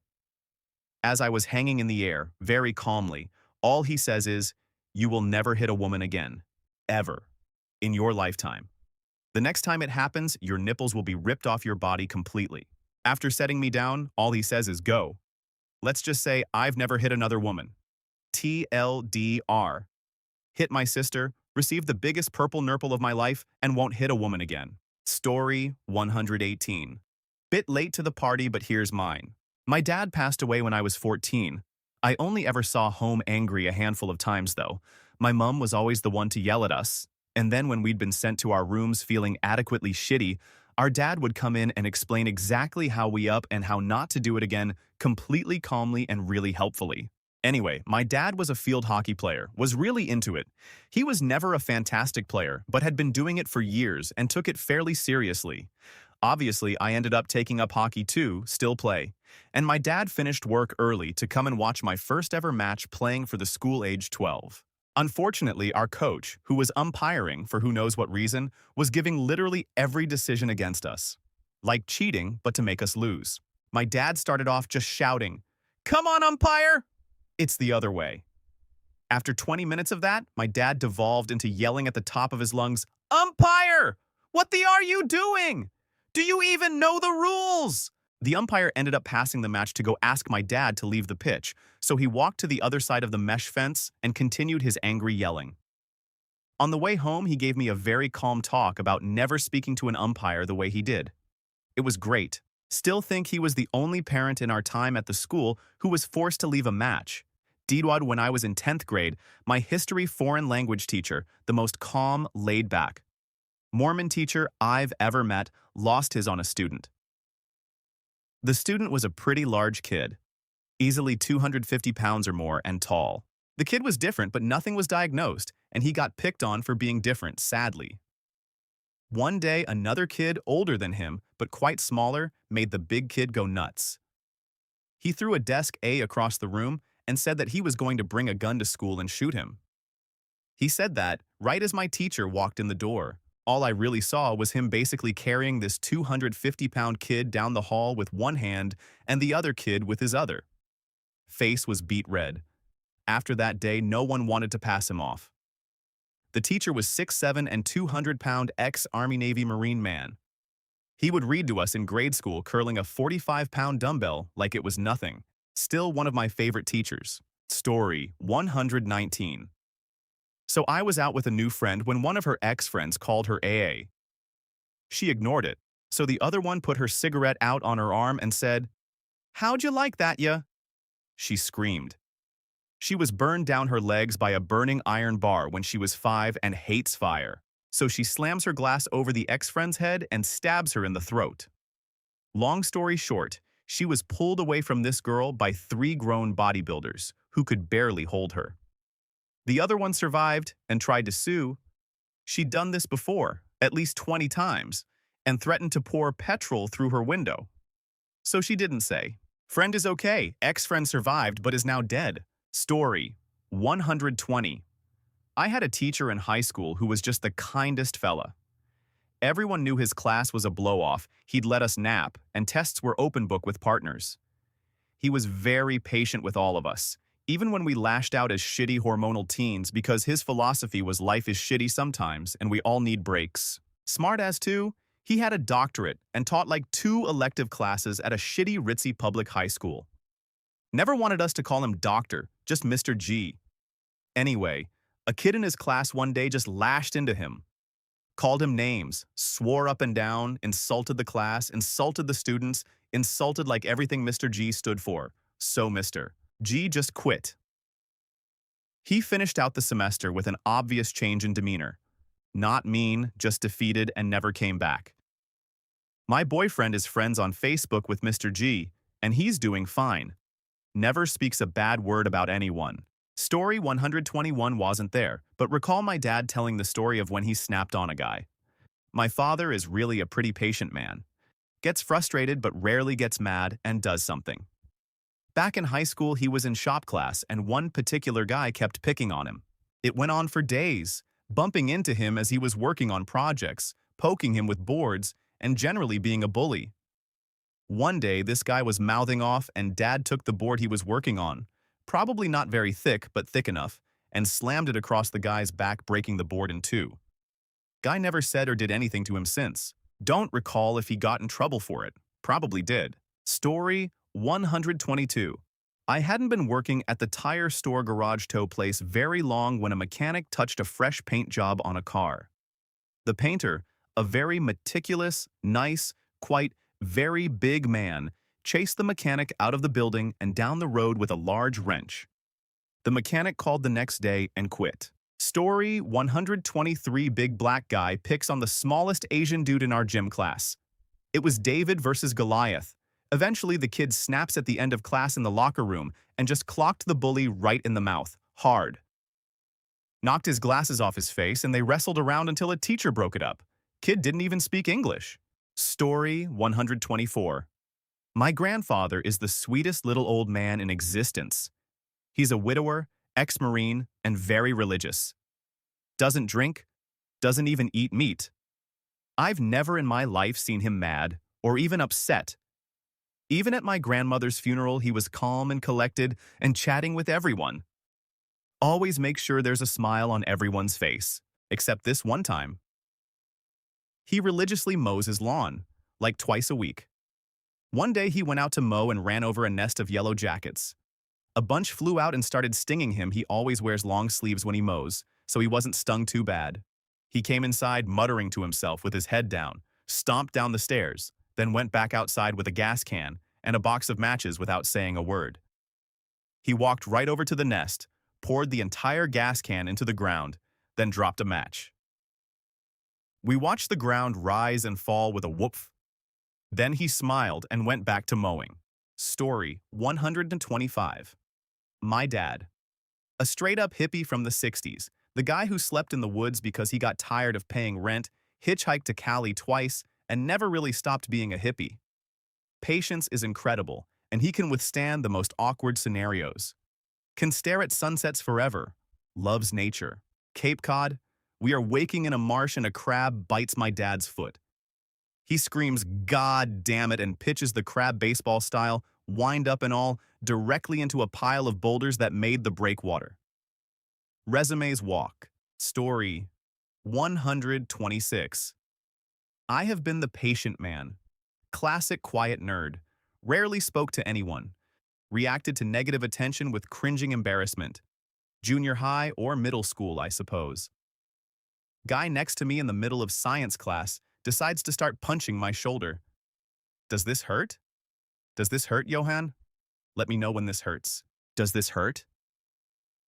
Blows are gradually getting harder. I didn't know what he was trying to do. I barely knew him. When the pain begins, I'm dimly aware that I'm glaring, but he's too preoccupied with his punching game to pay attention to my face. Then I haul off and slug him in the side of the head so hard that he stops moving, frozen upright in his chair. I almost fall out of mine with the follow-through. Class makes surprised noises before falling silent. Teacher turns around and starts paying the attention. Calls me outside. While out in the hall, I explain the situation in full. He sends me back to my seat, calls the other guy. Twice. 3 times, finger snaps, and finally a sharp, "Hey!" Other guy heads outside to give his side of the story. Then the shouting begins, in other guy's voice. "You want to see how hard he punched me?" Bang. That locker was dented for years. "That's how hard he punched me. No, I'm not going to the office." And off he ran. For the rest of that day, once during every class, you would hear him run by. A few seconds after, you'd hear the principal plodding doggedly after him. He didn't come back to school after that. Story 127. My weightlifting couch is a super chill dude. I've never seen him angry besides once. This kid comes up to a guy in my weight class and tries to beat the out of him. My weightlifting teacher is one of the nicest guys I know, and he instantly got so red in the face and started screaming. Mind you, he has a naturally super deep voice. He's super ripped, and it made us so scared we all ran away. He was screaming at the kid and picked him up by his shirt and dragged him to the office while screaming, he will never take weightlifting, and he never wants to see his face in the gym ever, and that if he ever tried to take the class, he's instantly going to get kicked out. And he tried to take weightlifting and did get kicked out. Edit another. My grandpa. Well, my ex-step was very abusive to not only my mom, but to me and my sister as well. One day, he's finally out of jail. He came home drunk with his friends, and I got really upset. I was like 6 at the time. I didn't realize that he did to my family was bad because he promised to stop drinking. I run into the living room and start sobbing, and my grandpa asked me what was wrong, and I said, ex-step is drunk again. He gonna make mommy sad. I can feel it. He always does this. At the time, my mom would just tell me he makes her sad. She didn't know about the abuse he did to my sister and I until after they divorced, years later. He ran so fast that I just followed him. At almost perfect timing, my ex-step swings at my mom, calling her A&A. Look what did to goddamita damn. Look at how upset you made him. My grandpa grabs him and beats his head off the door and shoves him outside, and he trips because he's drunk. My grandpa then continues to beat the ever-loving out of him. My mom stayed with him for about 6 months after that, until one night where everything just went too far and she knew she had to get out. My grandpa was out to my house constantly because he worried for my mom, sister, and me. I never seen him like that after, but it was the scariest thing of my life. Edit typos and detail. Story 128. One of my best friends. He put up with a lot of ye, especially in our group of friends.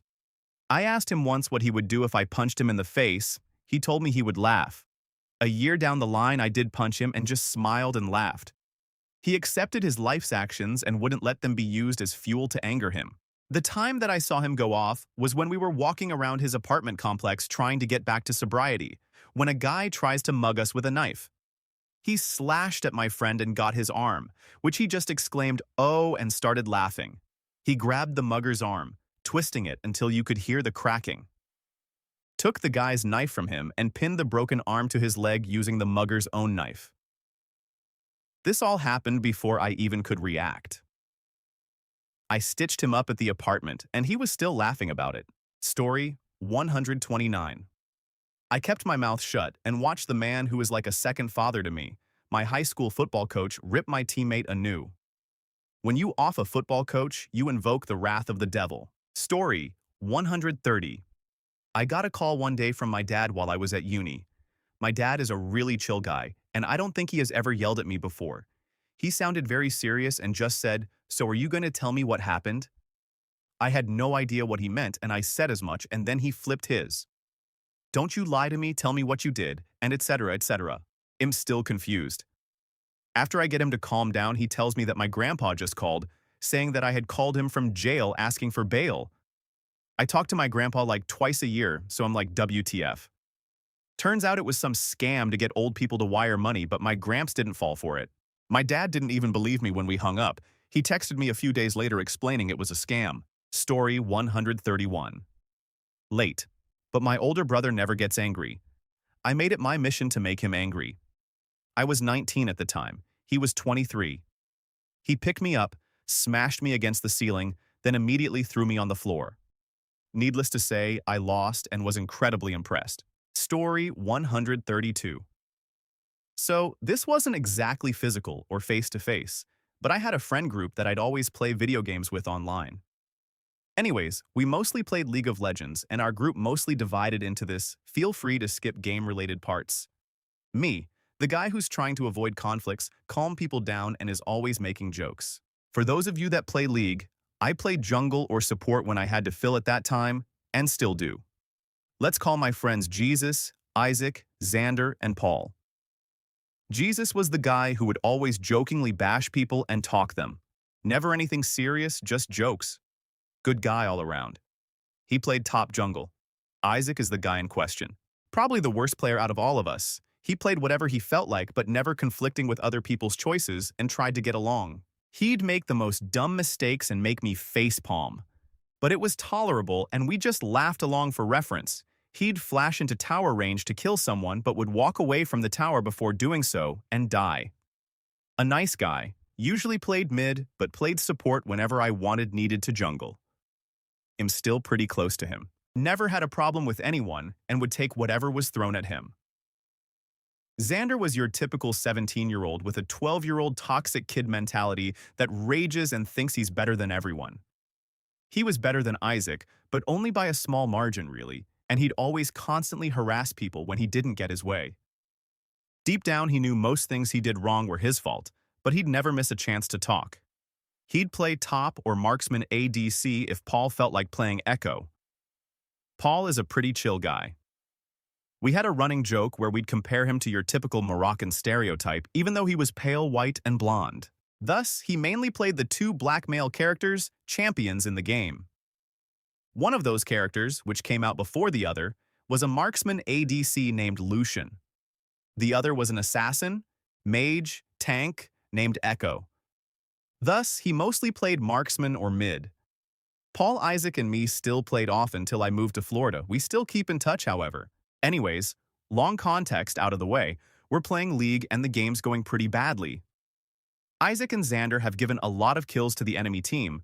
Paul and me are behind compared to the enemy players, and Jesus has pretty much given up and wants to forfeit. Xander starts his usual rant, this time directed at Isaac, and how he always loses us the game and should just play Mario Kart, stuff like that. I will always remember this part, Xander says at one point. Have you considered getting your sister to play for you? 'Cause even she wouldn't play this bad. And, unexpectedly, Isaac responds, have you considered shutting your mouth and growing the up? No one likes your attitude, and I'm done playing with you. Even if I was Hitler and you were a Jew, would I feel as much hate as I do for you now? We all stay quiet for about 10 seconds. Then Xander starts to talk again, and I just tell him to quit it and grow up. He then starts talking me, but without having to even ask. Jesus kicks him out of the voice chat TeamSpeak channel and tell him to shut up for the rest of the game and change his shitty attitude if he wants to keep playing with us. He does shut up, but his attitude never changed, so we just stopped playing with him.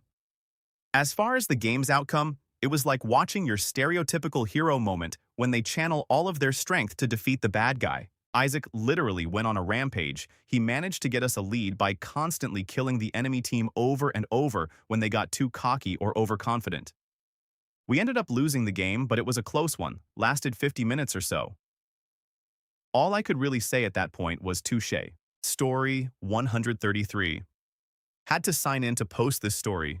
So growing up, my parents owned a bar restaurant, so I naturally spent a lot of time there. When I was about 15, they had me start working there, washing dishes and doing barback duties like tossing beer bottles and restocking the coolers. Anyway, I was working late one night when it was really busy. It was essentially a nightclub environment by this time, because it was the weekend. I was summoned to clean a broken beer bottle on the dance floor, so I started shoving my way through the dense crowd with a broom and dustpan in my hands. I get to the bottle and start to sweep up when I get shoved from behind. It was a big guy who didn't like that I had brushed his girlfriend as I walked past. Apparently, she told him I grabbed her. Anyway, he tells me I shouldn't go around groping other dudes' girlfriends, and I told him I didn't and that if I had touched her, it was accidental. He didn't believe me, and he shoved me again.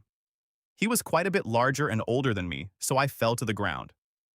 Now, I have to back up just a little. My dad is a very quiet, stoic man.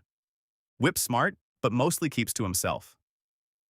Even at home, he was usually secluded to his basement man cave, listening to records on his top-of-the-line audio equipment. In fact, he rarely ever went to the bar. This night, he did. He saw me fall and walked over and asked what happened. Turned out that when I fell, I cut my hand on some of the glass from the bottle.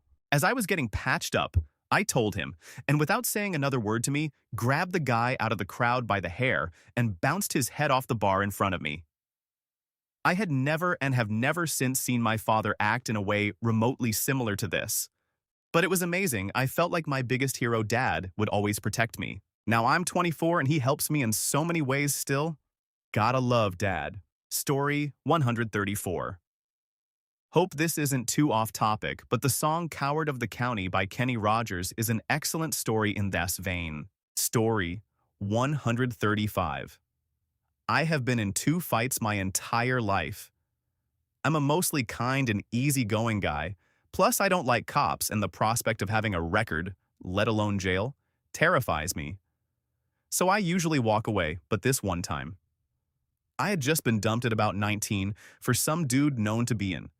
Planned on marrying the girl, so I was obviously devastated. She had some of my stuff and vice versa, so we agreed to meet up. Her roommate was getting married and the bridal store was across the street from where I worked at the time. So we meet up at the mostly dead mall where the bridal place was, and I left, obviously quite distraught. Upon walking out, I see the guy I was left for in the entrance to the mall. He's standing there on his phone and gives me this smirk. I ignore it and keep walking till I hear these words, "Your girl's gonna enjoy being my Thursday night slump." I saw red and delivered one punch to the solar plexus, knocking the wind out of the guy. I quickly went back to work, just sitting down with tears in my eyes. My good friend Kay, the most upstanding Christian man I've ever met, walks up and asks if I'm all right. I tell him the story, to which he replies, "I don't approve of violence, BP."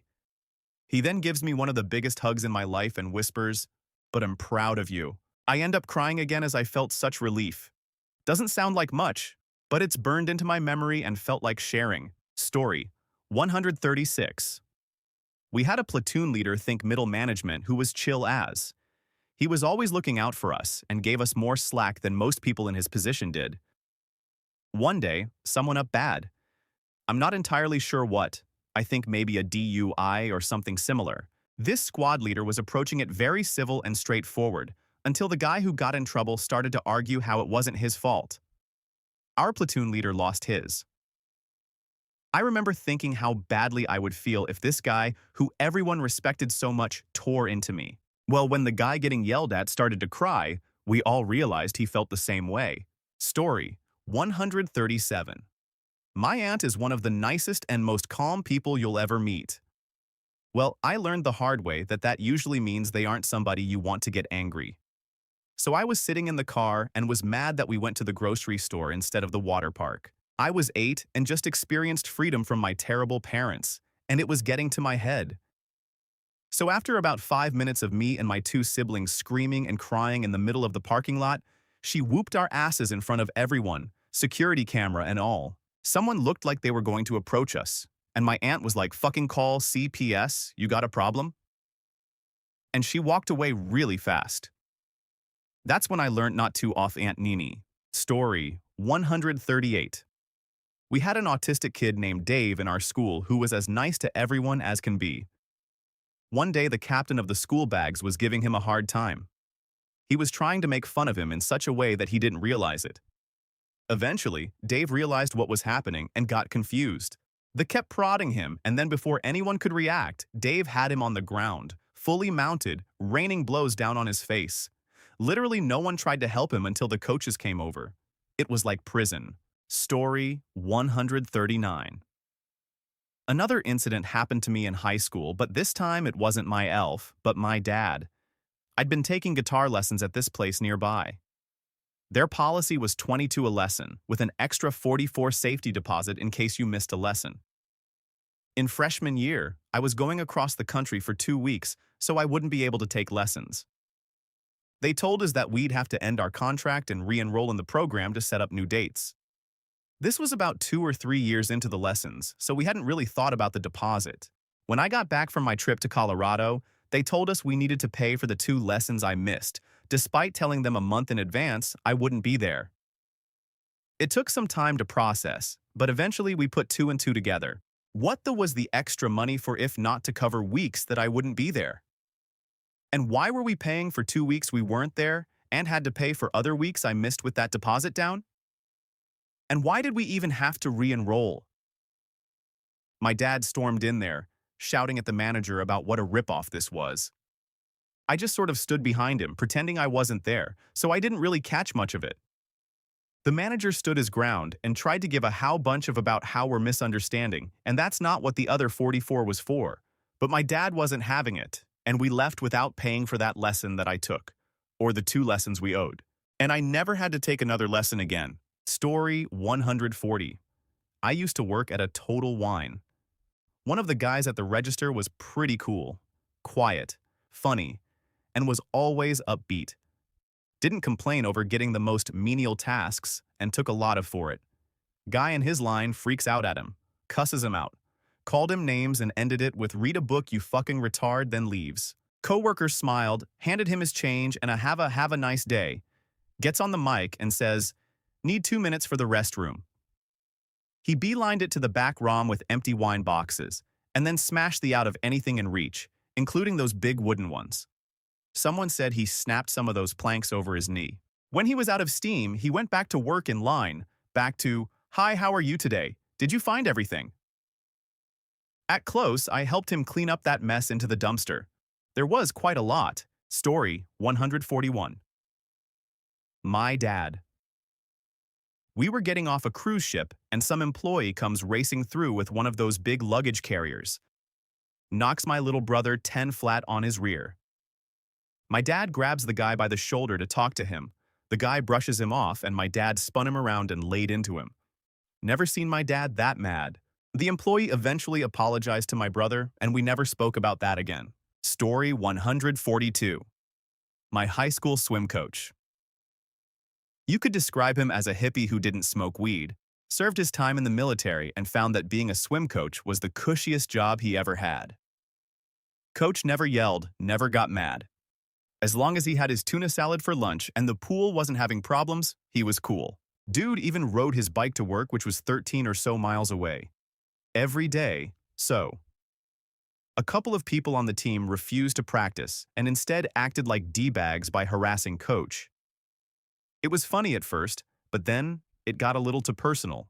It eventually resulted in a race around the edge of a 25-yard pool think of chasing someone around a table. Eventually, Coach stubs his toe on one of the starting blocks.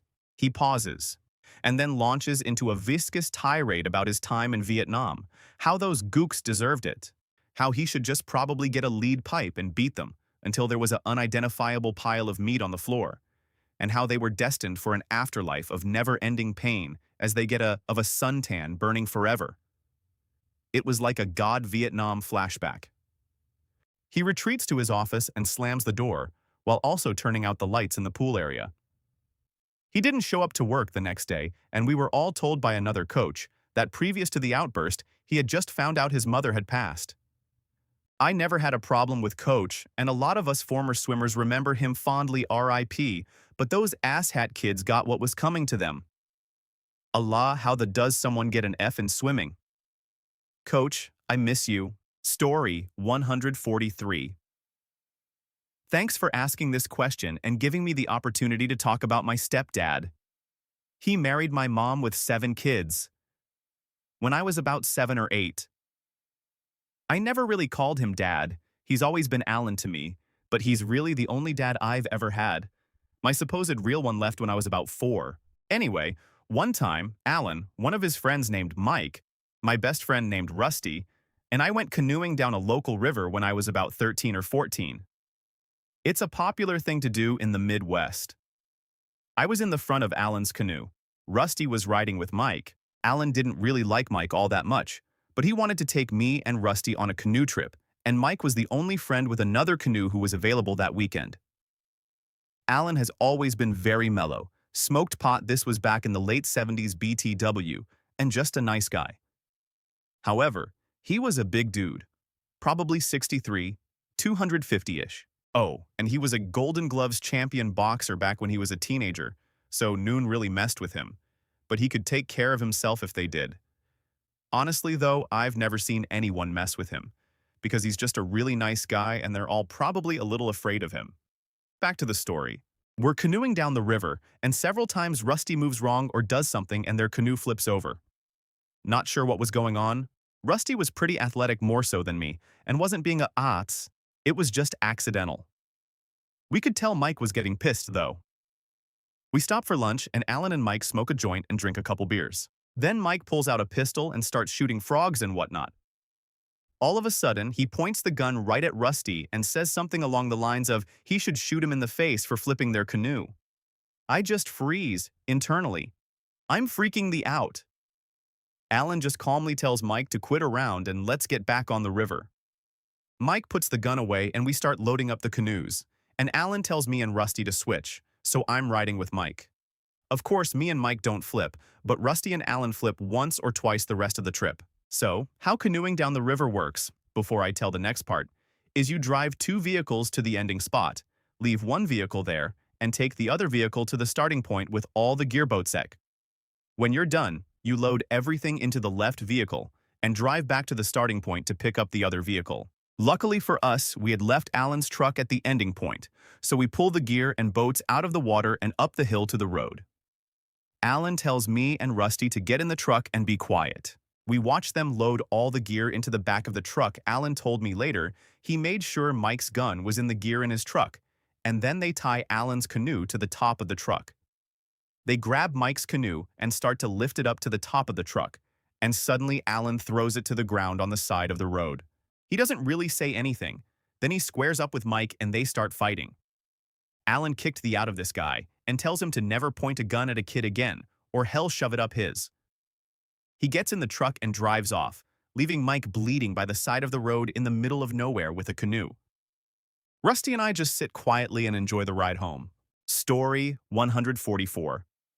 My shy friend Matt, back in high school. We were freshmen, and at lunch some seniors were throwing fries across the lunchroom at him. He just sat and took it for 25 minutes, and then the next fry that hit him, he stood up, walked all the way over to the guy and his friends, and threw an entire basket of fries right in his face. Tame story, but it was hilarious and awesome to see bravery against a bully senior. Story 145. My dad is the most patient man I know. One time that I have ever seen in all 21 years of life, him lose his temper. His boss pissed him off. He works in construction, and he was mad enough to rip the entire staircase to the second floor of the house he was in off of the wall. As in completely remove access. It was nuts. Story 146.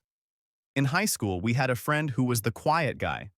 He never spoke unless you spoke to him. He was one of the nicest people you would ever meet. He was the give you the shirt off his back kind of guy. He volunteered with the Special Olympics and at the local old folks' home. We hung around together and spent a fair amount of time protecting him from bullies. He was I would call skinny and unathletic. Fast forward to my early 20s. I spent time at a local bar. My old friend is a regular. He never speaks and is still a scrawny fellow. He is the type that sits in the corner and stays to himself enjoying a beer and watching a game. We have fallen out of touch but say hello once in a while. Another regular decides to pick on my old pal. It's the stereotypical fat, stupid farm boy. He is big, strong, and mouthy. Let's call him Fat Dumb. Fat Dumb picks on my pal night after night. He has a friend with most nights and his skanky trailer park girlfriend. I spent a fair amount of time talking Fat Dumb out of bothering my pal. One night things go like usual, and I stroll over to ask Fat Dumb to back off. My old pal speaks. He tells me to forget it. It's time Fat Dumb was taught a lesson. My pal stands up and calmly walks over to Fat Dumb and asks him to accompany him out back. He even offers Fat Dumb the first swing. Fat Dumb takes it and misses. My old pal proceeds to give Fat Dumb the beating of a lifetime. He threw a few punches and started kicking. Every pooch kick was dead on. Fat Dumb hit the ground and my pal was on top of him, pummeling him into the ground. My pal realized Fat Dumb was out and stops, gets up, walks back into the bar. He sits back down with his beer and game as if nothing had happened. I help Fat Dumb's friends carry him to the truck. Never saw Fat Dumb again. Story 147. At Thanksgiving one year, my grandmother was being particularly snarky to all of us. I didn't hear what she said, but my grandfather stood up and said, "Damn it, Laura, that's enough." The whole room, 12 adults and 9 kids, went silent. My mom took my younger brother and left, and my grandmother was quiet the rest of the day. That's the one and only time I ever heard my grandfather raise his voice or curse. My mom still won't tell me what she said, other than that it was about my brother and unforgivable. Story 148. I have one of my own. I'm a real laid-back guy, always have been. But one day way back in high school, I was just pissed off from what I don't even remember. Just doom and gloom all day. Anyways, this little Mormon kid decides this is the best possible day to see if he could get on my nerves just enough to make lose it. Lo and behold, he succeeded. We were all chilling in history class for the last 10 minutes or so. The teacher, who was a cool lady, was out at the principal's office doing whatever, and she left us to our own devices. I'm sitting at my desk, trying my hardest to make it through the day. Mormon kid MK is 2 rows over dicking around. Two things about he and I. He was and still is around 120 pounds soaking wet. I was twice that. Big ol' fatty, but I was also one of the strongest in the school. Still have my 1,000-pound club shirt. So MK decides he's going to be a right eye and picks up a water bottle and chucks it at my head, unprovoked. Still no idea why he did it. At this point, all I can see is red. I bust out of my desk and rip across the classroom, throwing a desk aside as I barrel through it. He doesn't even react as I grab him by the throat, haul him another row of desks across the room, and single-handedly pin him to the wall a foot off the ground. He looks at me with a newfound fear of God in his eyes, and I quietly told him, "Not today." He nodded, and I dropped his to the ground. I walk back to my desk, picking up the one I knocked over on my way, and put my head down. Entire rest of the class is stone quiet until the bell rings. I don't think any of them thought I had something like that in me. Story 149. When I was a freshman in high school, there was this girl who would make fun of me in gym class. She literally would call me Butterfingers every single day all year, just because I didn't catch a ball once. It was so childish honesty. I know it's a dumb thing to get mad at, but it's annoying. So she proceeded to call me that every day. Last day of gym, she said, "Butterfingers, I'm gonna bring you in a Butterfingers." I replied with, "I'm sorry, I don't have a candy bar to give to you." And she didn't say a word to me ever again. Story 150. My 7th grade English teacher threw a stapler at the wall and stuck there. Was one of the coolest and most horrifying things I have ever seen at the same time. He was otherwise a calm and down-to-earth guy. It's late to the game, but I will contribute. My stepfather, which I did not learn was my stepfather until I was 12, is the most patient man I have ever known. I have seen him express disappointment, frustration, sadness, and a myriad of negative emotions in a calm and kind fashion. He was never one to show positive emotions in a way that left you exhausted from excitement, but the man was clear when he let you know he was proud or happy or content. My mother is an exceptionally trying and difficult woman. Despite her and the fact that he took on 2 stepchildren and his own biological son, he never showed us a mighty temper. Until the night he divorced my mother.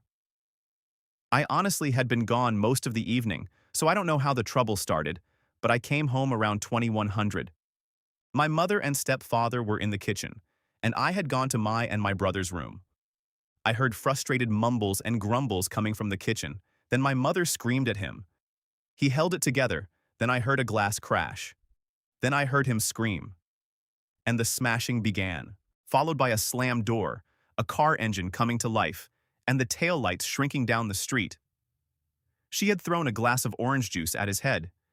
He's been cut by some of the shards as it exploded on the cabinet behind him. The combination of frustration at his wife, the exploding projectile, and his new wounds snapped his temper. So, he smashed the fridge, and he is a good-sized guy. 65, 200 pounds, and in fairly good shape. Just folded the thing with a couple blows. Story 151. My dad. He was a professional games player, specifically backgammon and bridge along with some pro poker, so the worst thing you could call him was a cheater. My brothers and I, 3 of us, were playing in a golf tournament at our club with a random 4th guy. The guy sucked and was getting wrecked by us even with almost 2 strokes given every hole. We see my dad as we're rounding the 14th green, and my dad is on the 6th fairway super close. My dad comes and says hi, introduces himself to the 4th guy, and politely asks how everyone is doing. My brothers and I add up our scores and give our counts. The guy says we've been cheating and that my dad clearly taught us our lack of morals. My dad is quiet. He exploded. He said in a quiet, low pitch, "My kids don't cheat. If you ever falsely accuse myself or family of anything like this, I will deck you. The guy then says my dad is a loser who's sticking up for his shitty kids. My dad pushed the guy over and then kicked him in the face when he went to stand up. They were both around 50. He then tells my brothers and I to come with him. We go into the clubhouse, and my dad says to everyone sitting there, "I've had a great time here, but I'm being kicked out now, name of." Unbelievable, he loved that club. One day in my senior year of high school, I was taking some elective English class. My teacher was this awesome guy. He was young enough to understand high schoolers, but old enough and experienced enough to generally have the respect of the classroom. Most people who took his class called him their favorite teacher. He was passionate and respectful to students, and always took the time out to explain something if it wasn't understood. One day, he was giving some lecture about something. I don't remember what it was at this point, but I remember it was important to an upcoming test. Some kid in the front row was turning around and talking to some other kid. Teacher guy called him out on him and asked him to pay attention. A minute later, the kid was doing the same thing. It repeated maybe twice more, and the kid kept turning around. The teacher stopped talking, and I just remember his face turning bright red. He grabbed his podium, one of those nice wooden ones, not the light metal ones most teachers have, and threw it to the ground and started yelling about respect and telling the kid to get the out. Teacher never got in trouble that I know of. He's still teaching at the school 7 years later, and he's still awesome. Story 152. The quietest kid in school sat next to me in homeroom, so I got to know him a bit. Most people didn't know anything about him. For example, he was adopted. He was Cherokee in blood, but not so much in culture, and he was a black belt in karate. I never hung out with him outside of school, but I considered him a friend. One day, the tall, pretty bag kid who is always the villain in karate movies decided to pick on this poor kid. This wannabe bully was a year younger than my friend, so surely he thought he would get mad cred for picking on someone older than him. He got in his face a little and apparently said some mean things. TBH, it looked like he did nothing from where I was, across the gym. Anyway, he did enough to get his nose broken and lose 2 teeth from a 2-punch kick combo. My friend was suspended for 2 days. The bully was out for a week. My friend said he was sad because the punishment would stay on his disciplinary record, but he was happy to stick up for himself. His parents were understanding of the situation, even if the school wasn't. Story 153. Not a man, but I was the quiet kid in middle school that usually just put up with stuff from jerks. I was bullied quite a bit, but finally snapped when a friend of mine was getting picked on. The bully received all of the fury I had kept bottled up, and let's just say I didn't have any issues from anyone that saw or heard about the fight, and I didn't get in any trouble. Story 154. Late but ill post anyway. I have 2, and both involve my grandfather. He is very much the strong, silent, lone wolf type of person. I've rarely seen him get truly upset, as usually he'll either brush something off or simply walk away. The first one was when I was 5 years old. I had just started kindergarten. I had issues socially. I was diagnosed with Asperger's years later, and I preferred to stay inside at recess, as I felt uncomfortable around so many loud, rowdy children. The year before, I was in the school's Head Start program, think preschool and pre-K basically, and I was allowed to do this since we had a teacher and 2 teachers' aides, one of which stayed in the classroom and tidied up. This was the same setup that the kindergarten class had, and I even had the same teacher as she had moved up from Head Start to kindergarten. Well, apparently she had decided that this was too much of a hassle and told me that I needed to grow up and learn to play nice. I never fought or had aggression issues. I simply got overloaded by the environment of school, especially recess. And being alone at that time was my reprieve, and of course, I basically ended up having a meltdown because I was the weird kid, and children are cruel even at 5 years old. This happened for nearly 2 weeks, and I didn't want to tell my grandparents because I thought this was how it was supposed to be. Well, one day, 2 classmates took it too far, and I bashed one's face into the jungle gym, and my grandparents were called. The entire time they listened quietly, and I am terrified, like shaking, thinking I was going to be punished. Eventually, my grandmother asked why I was not allowed to stay inside with one of the aides, like before they had approved of the arrangement. And my teacher, I remember her being very snide about it, said she doesn't need to be inside, she needs to learn to be a normal child. My grandparents exchanged a glance, and I could see my grandmother shaking before she stood and gathered me up. But my grandfather remained behind with the teacher and principal. I never heard yelling, but I heard very fierce but hushed voices, mainly my grandfather's. When he came out, I saw the principal and teacher staring at him, slack-jawed and very red in the faces, and I was moved into the other kindergarten class the following day and allowed to remain inside. When I asked him years later, he said that all he was tell them how it was. I honestly sort of assumed he threatened them for a long time, but he more likely just put them in their place. The second occasion happened when I was around 12 or so, and it actually pushed him to physical violence. My grandfather worked odd jobs up until he was in his 60s with a group of other men and women, and they would basically split up the jobs and meet back and go over what still needed to be done. I was often taken along on weekends, as I was raised doing this and was quite fit for a 12-year-old, and I would be paid a small amount as well. Well, one of them was a complete plain and simple. Always looking for a fight, always shouting and was never wrong. It was always everyone else who was and who did all his work half-assed.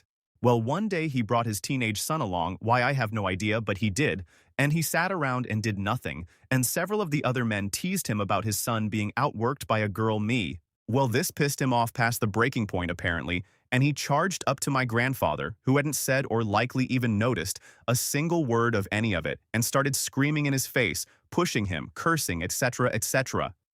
My grandfather just took it. He waited for him to stop yelling before simply turning back around and continuing his task. Apparently, this isn't what wanted, and so he targeted me, calling me stupid, saying I wasn't a lady and that I should be at home learning to cook and clean, and my grandfather told him to stop talking. This egged on who eventually said the wrong thing and triggered my grandfather. I believe he insinuated that his son take me somewhere and show me a good time and how to be a real woman. And my grandfather, in the blink of an eye, had this man nearly half his age on the ground, face in the dirt over a pile of brick. What he said really freaked me out because at the time, I knew very, very little about my grandfather's past other than it wasn't a good one. He said, "Listen to me good. I've been to prison for a lot worse than knocking some teeth in. So if you want to keep them, I suggest you walk away after this." Now, my grandfather was an impressive man. Even in his 60s, his arms were like steel, and no doubt this guy knew it, by the way. He couldn't even attempt to move until my grandfather got off of him and literally picked him up by the back of his shirt. My grandfather was my hero and knight in shining armor long before that last one, but that was the day that I knew how far he might be willing to go for his Tinkerbell, his pet name for me. Story 155. Oh man, my dad, he is so patient.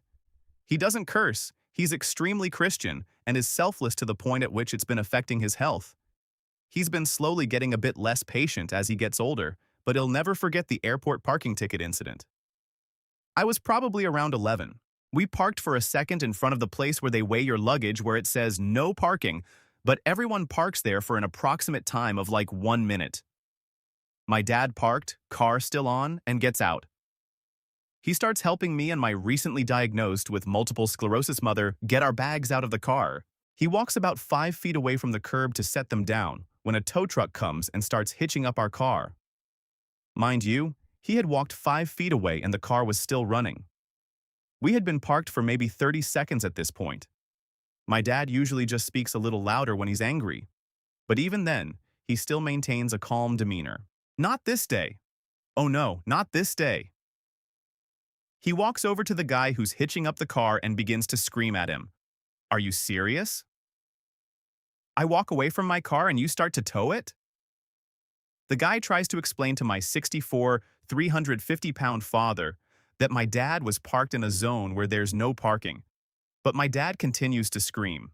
He points to all of the other cars where the drivers are actually inside of the airport.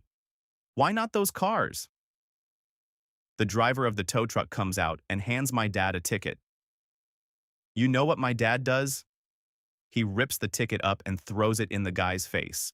My mom and I are standing there trying not to laugh out of shock, embarrassment, and just at the sheer absurdity of the situation. The best part of this story?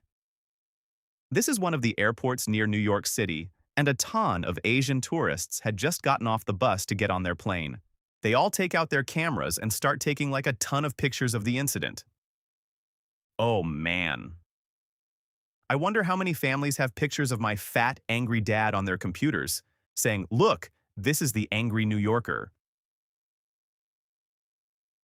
Personal story. Late to the party. So I grew up bullied and picked on constantly growing up. I mean, even the kids that got bullied would bully me. I wasn't a big person or anything. I just happened to be the one that anyone could pick on, and it'd be okay because they knew I wouldn't fight back. So my junior year of high school, am walking in the hall when I get my head slammed into a locker, and I mean friggin' hard. The rest of this was told to me after. I have zero memory of anything after the head slam. Apparently, I had staggered, looked up with a certain look in my eyes, and turned around to face the kid that did this, who was in the process of throwing a punch my way straight on. Before I continue, let's take a moment here. I want you to flex your arm and take note of the direction your elbow bends. Now, try to bend it the other way and note how you can't. Okay? Good. I step out of the way of the punch, grab this kid's arm at the wrist, hold his arm right above his elbow at his tricep, and in what seemed to be no effort on my part, bent it at a 90-degree angle, the wrong way. I was told that it looked like I put no effort into doing it whatsoever, like it was as easy as breaking a twig. So I released the kid, and even before he started screaming, I clocked him in the face, knocked him down, and proceeded to beat the living out of him. It took 3 of the bigger football players to pull me off of him and keep me off of him, since I apparently just shoved the first one back and leaped back on him when he tried to pull me off. Next thing I can remember clearly is laying on the ground. One guy holding down one arm, one guy holding down another, and a third sitting on my legs. Kid wound up in the hospital with the broken arm, broken nose, smashed orbital socket, a few teeth missing, concussion, and various cuts and scrapes. I, amazingly, didn't wind up expelled or in any legal trouble aside from a 3-day suspension, mostly due to the fact that I'd been picked on my whole time there with the administrators never doing anything to stop it, and a respected teacher that saw the whole thing and stood up for me claiming self-defense or something. Rest of my junior year and my whole senior year were peaceful. I'm actually thinking back on this and getting a little scared that I'd even be capable of such a thing. Story 156. My father is the most patient person ever. I never wanted to get in trouble with him and see how upset he would get. I learned early on if I screwed up badly, I'd tell him when he was at work. He would always be upset but couldn't really show it over the phone. 10 times. By the time he got back home, though, he would have calmed down and we'd just have a discussion and he'd laugh at how much I screwed up and as not to do it again. But that was always the limit. Story 157. I opened a several edits old copy of a paper and took the citations from it and put them in the most recent one where my supervisor had removed them. I kinda at fury. Story 158. Or BIM teacher in middle school was the coolest. He was always calm and rarely raised his voice. One day, a bunch of kids in the back row were talking during another kid's presentation. The teacher suddenly shouted, "Silence!" and the whole room went dead quiet. Almost immediately, he went back to his normal composure and told the presenter to continue. Story 159 in PE class in high school. We all sat on a long, narrow staircase before class. There were between 40 to 50 of us in the class, and each step sat 2 of us. So we took up the entire staircase. While waiting for class to start, we all threw small pebbles down the steps at other kids. There was a quiet kid in class that was very, very tall. He sat towards the bottom of the stairs, and naturally lots of the pebbles everyone threw found their way to the back of his head. One day, after being hit with more pebbles, he stood up, grabbed a huge rock, slowly looked at everyone in the class while holding up the rock, then sat back down with the rock next to him. No one threw any more pebbles.